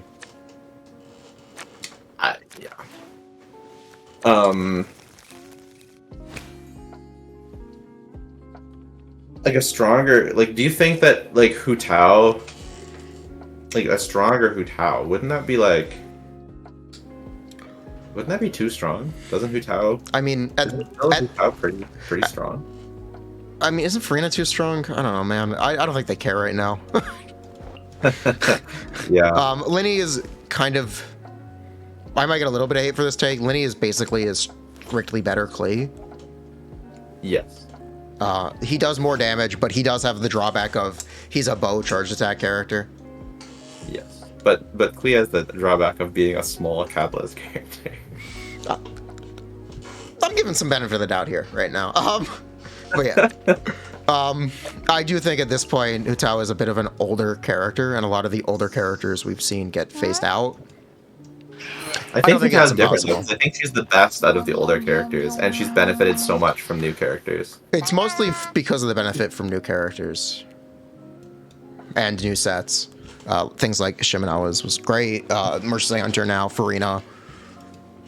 Farina, Jean, Yelan is an incredible team. Mm-hmm. And there are a lot of very good characters that you can play there. Hu Tao is definitely one of the better ones. Mm. There was the Hydra Resonance change in 3.0. There was even Yelan's release. Because a lot of people don't remember this. Back in the day, people genuinely recommended playing Zhongli Albedo. Yep. Yep. I had to answer some very real questions where people were like, should I pull Stafahoma C1 or Albedo for Hu Tao? Oh, no. Isn't Fish better there? Yes, she is. As well as if you were to just do like Kazuha Bennett. Yeah. I think Cosmo Bennett is really underrated for Hu Tao, I think. It's hard to say that now that Farina like is a thing, though. Sure. Because the Yelan Farina comps, so Hu Tao does as much damage in those teams as she does as if she had VV. You can use Bennett in that team as well. That's crazy. Oh, that dumpsters it then. I don't know if it's entirely dumpstered, but it at least has a lot more competition. Is Hu Tao? What do you think the best on-fielder for that team is for Yelan, Farina, Jean? It's going to be a lot of it depends on content. It depends on the people playing. Sure. But I can tell you one of the highest I think the highest damage there is Hu Tao. Right. On paper, at least. In practice, a lot of people will enjoy playing Raiden because you can be much more lax on your energy. Or some people will say they like playing Wanderer. And they're lying, no kidding. Or Riesle's brand new. People still want to play him a bunch. Regarding like on-fielders for Farina, I don't think there can be such a thing as a best one. It's like saying what's the best Yelan team or what's the best Kazuha team. Yeah. There's not really like an objective. It depends on the content, for sure. Yeah. For sure. Yeah, because then Raiden has at least some AoE, whereas Hu Tao doesn't. Although I guess the AoE is not doing. I find there's a difference between some AoE and not having any at all. This has definitely popped up with things like Hyperbloom. Hyperbloom has a 1 meter AoE. Hu Tao's charge attack, even if you cancel immediately, has a 2 meter AoE. Versus Yoimiya's arrows, which have a 0.1 meter AoE. Yeah. I agree, there is a big difference. Yoimiya is... The fact that the opportunity exists if enemies are next to each other that you can do AoE damage, just kind of... It will inevitably pop up, no matter how single target you think your team is. I feel like that's a bit of an underrated point about Farina herself, is because she has the AoE on her. Yep. On her stuff. The crab, the octopus. Specifically the crab. Yeah. If you're playing like a Ford Vape team, the crab hits very hard. It's very funny to see the crab just launch at something off field for 100k. It's just, even though if you're doing unreacted, the crab actually does the least damage. Interesting. Yeah, it's the seahorse and the octopus that do more damage. The crab hits the slowest, but it does give the biggest number, so... Ooh, Pog, Crabletta, go! Go, Crabletta, go! Oh, that's awesome. And then if you do want to talk about AoE, okay, I'm gonna try the. I think I guess we can talk about one or two more things, and then I'm gonna head out. Yeah, no problem. Thank you very much for giving your time. I wasn't really. I was like, wait. Well, I was TGS like approached you and asked you to be on, and then they had to cancel. But wait, I've never talked to this person. How is this gonna go? I think we figured it out. Nice. Yeah. I think it was nice. Thank you very much for joining. My I'd be pleasure. happy to talk to you again. Excellent. Anyway, you said you want to talk about a couple more things. Let's go. Well, I don't have anything in particular in mind, but I'm down. I have time to talk about a couple more things before I head out. Okay. I don't know. I guess, is there a particular rotation for the Ganyu, Shenhe, Layla, Kazuha team, or it's a push buttons team. Technically, you want to snapshot buffs, but that's the best I've got for you. That's. Make sure you have good uptime on Layla's shield. Layla is proccing Shenhe Quills. Always use Shenhe's Tappy for that team. Something that's popped up kind of recently is using Shenhe's Holdy for characters like Riesli. You don't want to do that here. Okay. Speaking of AoE, there is the opposite spectrum where there's a character like Nuviolette who can have virtually infinite AoE by standing still and spinning in a circle.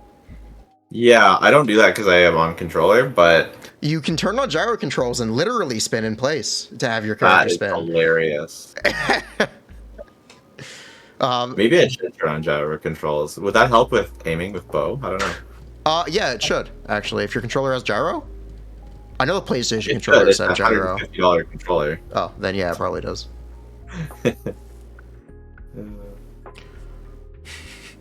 Yeah, I got one of my viewers bought a fidget spinner and attached it to their phone after seeing the TikTok of someone doing that with their new Nuviolette. Yeah. And it did work. That's so funny. That is so funny. Yeah. I think one of the things I like most about this team that you gave me is that my Ganyu can actually use her burst. Oh, because it's just absolutely tragic. That I can talk about. Ganyu actually does want to use her burst in melt comps. More you and Neurotic Walrus. Well, it's just that her burst is essentially guaranteed damage. Well, the charge attack is not. And even then, just the damage from the burst is making up for losing 1 or 2 melts on the charge attack, even if you're not... Unless you're playing a comp where your aura is so fragile. But very few people do things like that now. I think people have kind of realized that, hey, Kazuha Zhongli Bennett is a goddamn terrible team and I should never play that. Kazuha Zhongli Bennett? Yeah. Yes. I think people have kind of, like, put 2 and 2 together on that. It's a good way to turn your Kazuha into an energy black hole with Bennett. Yeah. Yeah. It's kind of a thing about Zhongli. Zhongli is great until you start looking at a lot of like optimal comps, because Zhongli as a character doesn't generate energy. Yeah. He has turret particle gen if his pillar hits something. It's really annoying actually, and like also tenacity is so good until his pillar doesn't hit anything. Yeah. It's really annoying. Yeah. I mean, it is. At least you can use Fav on Zhongli, and it's not a big deal. Compared to someone like, I don't know, Albedo, who is supposed to do damage with his construct. But then it just gets destroyed. Until the enemy steps on it, yeah. Yeah, I don't have Albedo, so I don't really have experience with it. Good luck. Oh, do you have Spindle? I guess you have, too. What? Cinnabar Spindle. I do, yeah. We're going to come up on another Albedo rerun where people won't have some access to Cinnabar Spindle. Not crazy. I thought for sure they would allow some way of getting them at some point. Or they run Albedo with a 3rd event weapon. Yeah. Mate, Fester, like, say what you will. Festering Desire is goddamn great today. It took a very long time, but here's your late anniversary reward. I'm pissed. For playing year 1. I'm pissed. For the Ganyu on this team, actually, what What artifacts? Just two-piece? Two-piece, or you can still use 4 Blizzard Share if you have enough crit rate. Okay. And then I don't.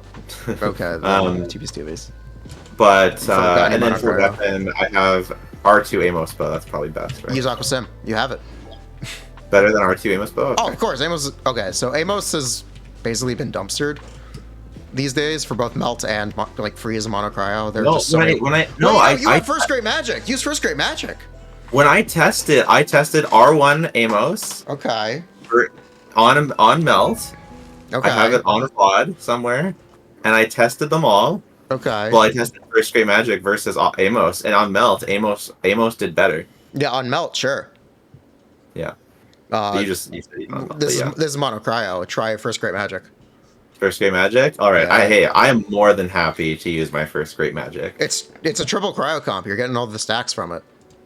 I know that. I was looking at that. That sounds hot. It is so much attack. It's 48%. Yeah, it's 48 attack percent.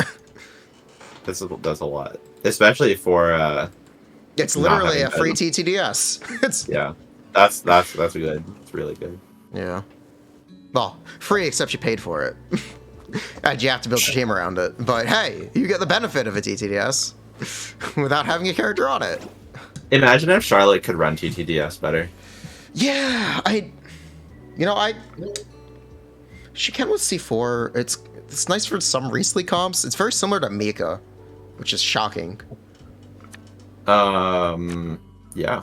I think there was some team that I was thinking about that you could use it and just like burst every other rotation because you weren't using Free on that team. I can't remember. Oh yeah, like maybe Ayaka or something. The problem I have with Charlotte Ayaka is Charlotte's energy gen is so bad. But 3 particles on a 12-second cooldown. The problem is that it's a 12-second cooldown. Shenhe also generates 3 particles in her tappy, but Shenhe's a 10-second cooldown, and Ayaka has a 10-second cooldown on her E-skill. Things kind of line up. Right. Charlotte does not have that happen, so you kind of have to like awkwardly flail around for 4 seconds. Some people might consider that not a big deal, but it feels icky to me. I guess the reason why it's not as big of a deal for me is because I ran Fav Kazuha and Fav Farina. Okay. So it's not a big deal for my. How much ER do you run on your Ayaka? Not enough. Okay. As usual. I like 140 ER to be completely honest. How much? Like 140. Yeah. I run Missplitter though. A lot of people run. What's the 5-star weapon? Or not the 4-star weapon? Amanoma Kageyuchi. Yeah. I used to run Amanoma, which is why I have no ER. But then I often run Haran these days because I don't have Missplitter. Did you say Haran? Yeah. My Blizzard Strayer. Oh, you pulled for EL. Sorry? You pulled for EL, that's right. Yeah. Yeah, my Blizzard Strayer has no no crit rate ever. But I still have like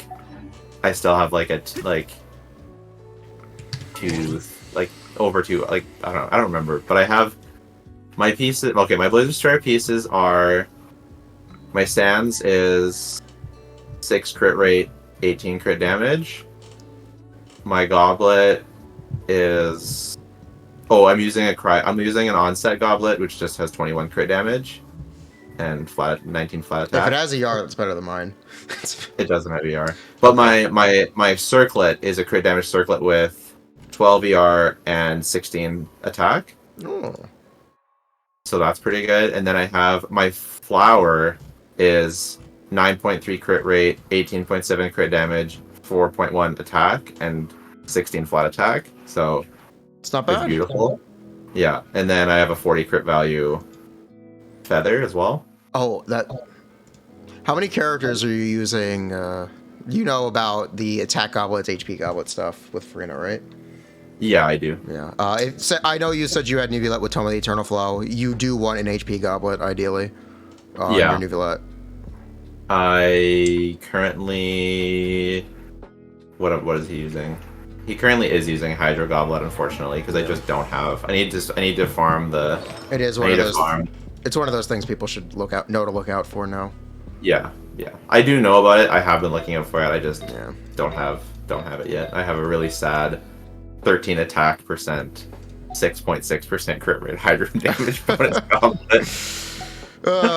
You know the thing that gets me is this is a bro moment for me. I can't use Merciless Hunter on Riesli. Why?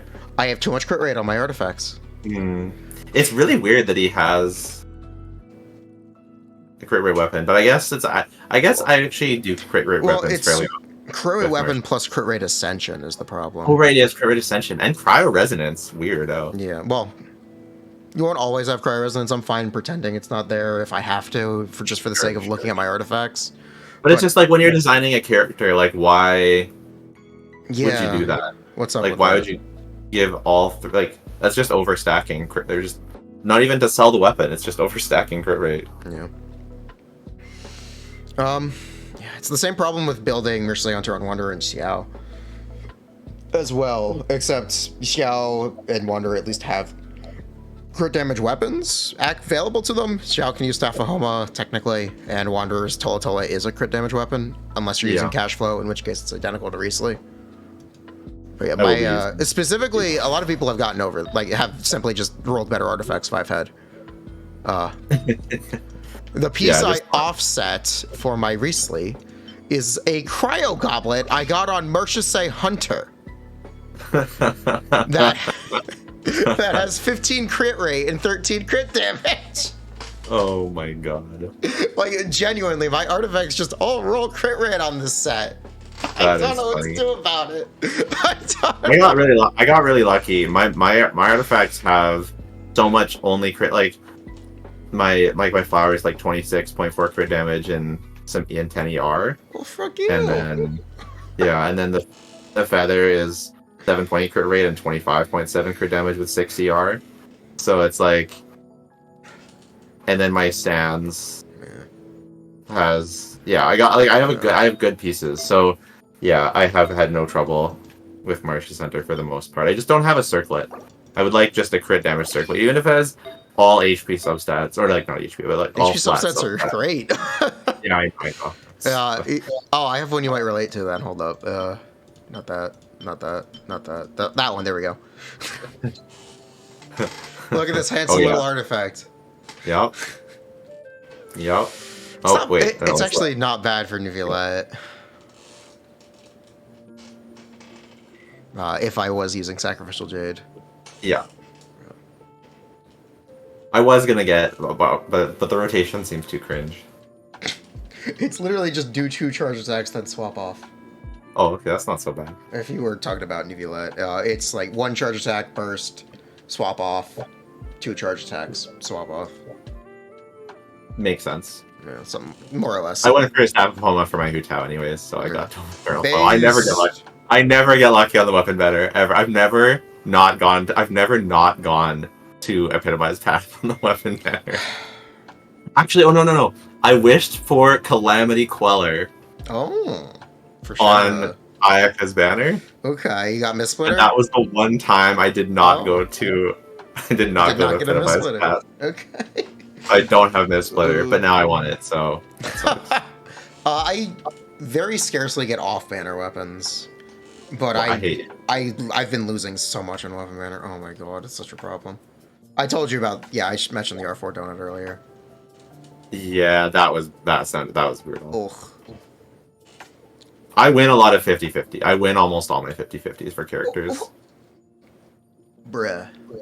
Like I win like 80% of my 50-50s, and 10% of the remaining time I get an early. So this is if I want.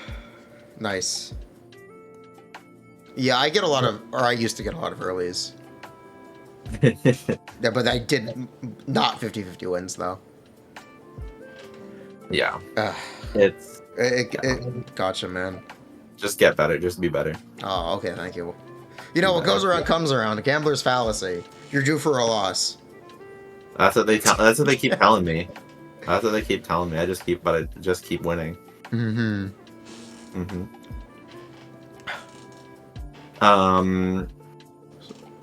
So thank you for.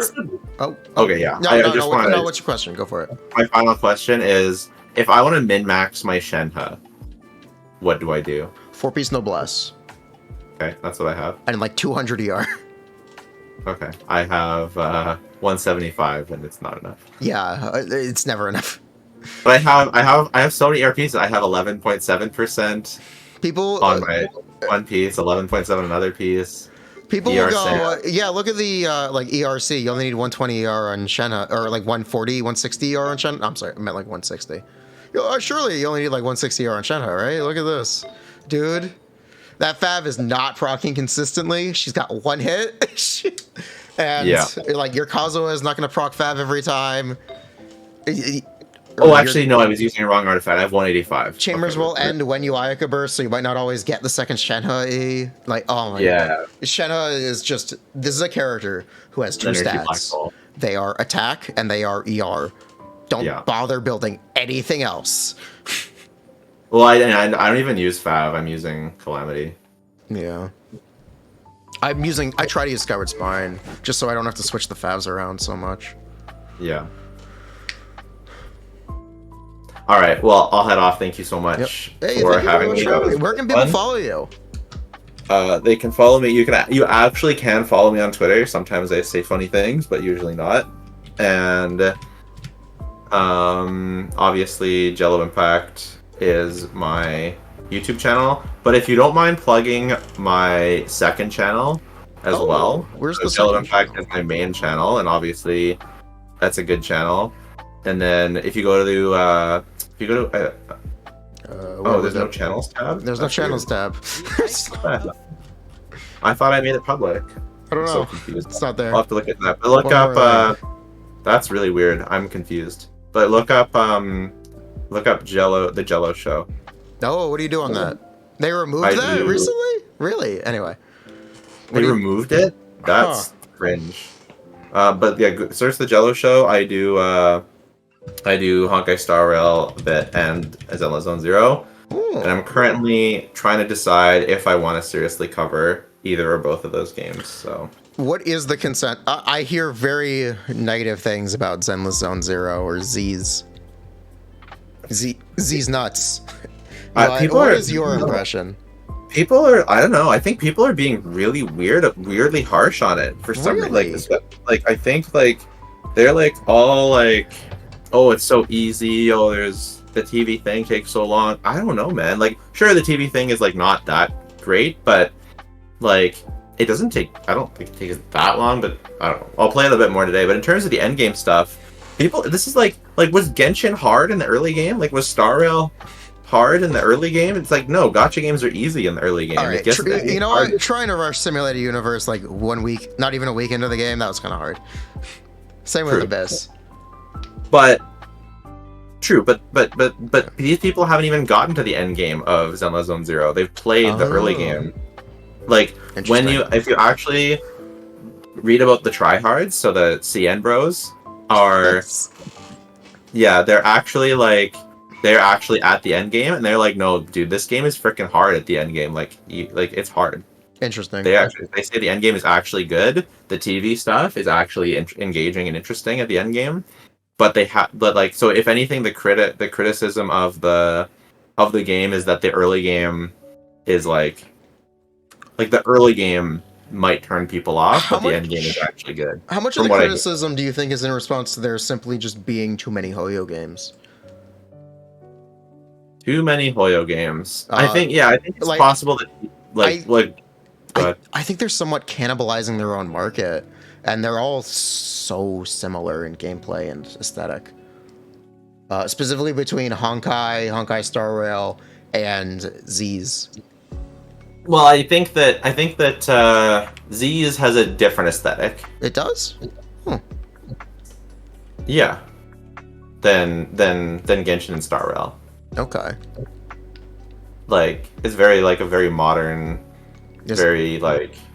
Go ahead. I thought that was what Star Rail and Honkai Impact 3rd are. The very modern... No, those are, like, sci-fi. Okay. Oh, it's like... Okay, so it's more like an urban, like, street style? Yes. Okay. Z is like a retro... Z is like a retro modern. It's like 90s kids. Oh. It's like 90s... Yeah, ZZZ is like a '90s kids vibes with. I like this like a lot. I'm a sucker for '90s kids vibes. This is like vinyl records and old school TVs vibe. Like that's what. Okay, cool. Pop art. Yeah. Yeah. And like very yeah. So I like ZZ's aesthetic. I think it's unique in terms of gameplay. I think it definitely has a lot of overlap with Honkai Impact. Yeah. But who plays Honkai Impact anymore? That game is extremely dead. The MiHoYo developers play a lot of Honkai Impact 3rd, and they want you to know about it. They do. But I feel like this is a successor for that game. Yeah, the weird thing about they announced Honkai Impact 3rd too, and they implemented a new engine in Honkai Impact 3rd, and I'm like, I think new combat mechanics that are very similar to Z's. Yeah. So it's just like, why are these not the same game? I'm interested in that because like the problem is for like every time I download Honkai Impact 3rd again, which is like I've downloaded 3 different times now, I am confused and lost and annoyed, and the game, there's so much like old stuff to get through. It's like even Genshin is getting like this now, but like the new stuff for Honkai Impact is better than like the new stuff for Honkai Impact is good, but you have to go through so much old stuff to get to it, and I don't want to do that. I wouldn't know. I do not know anything. I barely know anything about Honkai Impact 3rd. I know more about Star Rail. I don't know that because much. At least I played Star Rail on its release. Yeah. Old story in Honkai Despair. So people are saying ZZZ is worse than Honkai 3rd. I don't know. We've only played the early game. I just don't think, like, I don't know. I just think that people. I don't know if. I wonder how much of the criticism is like a built-up frustration of there are too many of these games from the same company, expecting you to spend the same or more money, or like you expecting you to pick a lane or pick a game. Yeah, even I'm feeling it. Like I'm trying to think to myself, do I like I'm having analysis paralysis, right? I want to cover a second game on a new channel, and in one way I want to cover both. In another way, I would just want to pick one. In another way, I just want to cover Wuthering Waves. Another way, I want to cover all 3.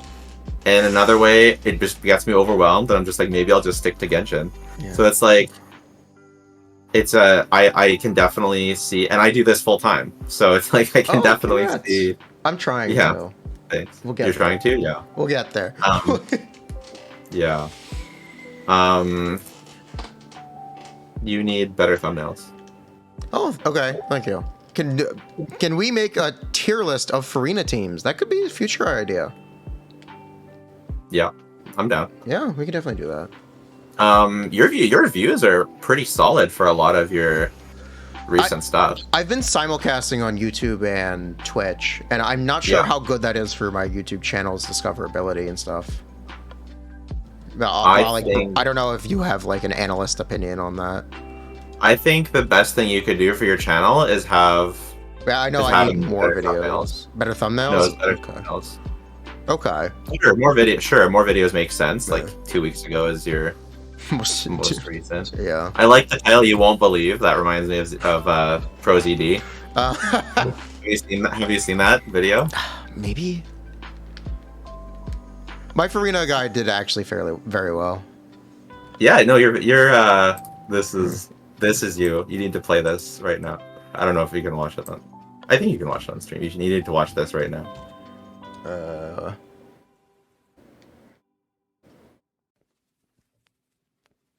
Am I waiting for something? I sent it in your chat. Oh. Which chat? Oh, the YouTube chat. My bad. I don't even see it in YouTube chat. Okay, I'll send it to Discord. Clickbait. Clickbait.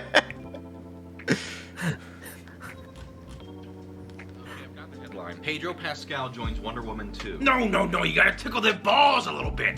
Okay. Game of Thrones actor joins Wonder Woman superhero film. Tickle them more. Actor joins film? How about this? You won't believe actor joins film. Why would they believe an actor would join a film? Ah, wait.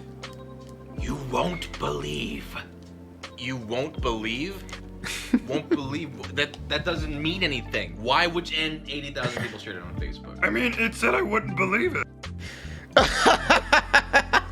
It said I wouldn't believe it. Oh my god, that's so good. Isn't that good? YouTube 101. Big red circles. Yeah. So that's what you did for, Okay. you titled your Huta, or your, This was like a count review. yeah, you won't believe. Yeah. But anyways, I think your recent videos. It's okay. We're at 5K subs on YouTube, so that's pretty normal. More or less. Yeah, your views are really good for your sub count, which means you're reaching people. But I think that if you have consistent branding across your YouTube channel, like it helps a lot. Oh, interesting. Like people are so superficial. Like good titles, a good video concept plus title plus thumbnail is like 80% of your video. And then if you actually have good content, then people will come back and watch more. And you actually have good content, but you don't have the first 80% that gets people in the door. I play a lot of Genshin Impact. That's all I. That's literally my channel description, actually. That's literally. Yeah, I think it's good. I think your banner is good. I think that's fine. It's just the thumbnails. Okay. The thumbnails need work. Like I'm not kidding you. I spend almost as much time on my thumbnails as I do editing. But to be fair, I don't edit very much. Interesting. Yeah, I can't stand listening to my own voice. You'd think it's something I'd get over, but I can't. I don't like it. My editor will send me a video, and sometimes I just won't even watch it. I'm like, all right, done. Excellent. I watch my videos I edit on 2x speed, so that's more palatable to me to listen to my voice on 2x speed. Helps a lot. Someone commented on one of my videos saying, I like your videos, but I don't like your voice. And that's what I recommend. Life. Yeah. But yeah, I think you can do it. And then what can happen is your YouTube, if you can get consistent branding and people start following your YouTube, then you'll have more Twitch viewers as well. That's why I've been doing the simulcasting. Yeah. We're actually live on YouTube. You're in the YouTube chat, so you obviously know that. You obviously. I hate Twitch a lot, but I also when I simulcast too. When I stream, I go to Twitch as well. Yeah. The thing is, I stream every day, and as I understand, when something shows up in a YouTube sub box, if people don't watch it, it makes your thing less likely in the algorithm. If you upload a different video, like something. I don't know. It's complicated. Your live streams don't count. Oh, they don't? Oh, sick. Yeah, live streams don't count, so you're fine. And your streams get a lot of views, so yeah, regardless, live streams don't count. Awesome. So I'll keep doing this then. That's great because they keep getting demonetized. The live streams, music demonetizes them. Drinking alcohol demonetizes them. Yep. Especially. I drank a beer one time and it just instantly demonetized. Really, it recognized that? Yeah. It's incredible. It's not like I'm getting ad revenue from people watching the VOD on YouTube anyway. No, you get jack all for ad revenue on. Yeah, I get like $5 additionally from YouTube. Yeah, it's like for doing that's for the live, or 5 to 10 live. Yeah, I get between what do I make 10, 15, not very much. Like it's. The ad revenue difference between Twitch and YouTube is very interesting because YouTube pays a lot better on like edited content. Yeah, here's the meta. The meta is you just I was making way more money when I had crappy internet, and I had to restart my YouTube stream all the time. Just play. I made like 5 times more. Hold on, let me play an ad on YouTube right now. Perfect. It was so funny. That is really funny. That's so messed up. Makes no sense. The C6 Yao method. Oh my god, that bug. Yeah, but I gotta go and All right. and Yeah. Take care. Thank you for hanging out. That was fun. I appreciate I'm it. definitely down to do it again if you're down to have. Oh yeah, me too. I'd be happy to. Awesome. Awesome. All right, take care. Take care. Bye. I'm gonna play an ad and go pee, and then we will go back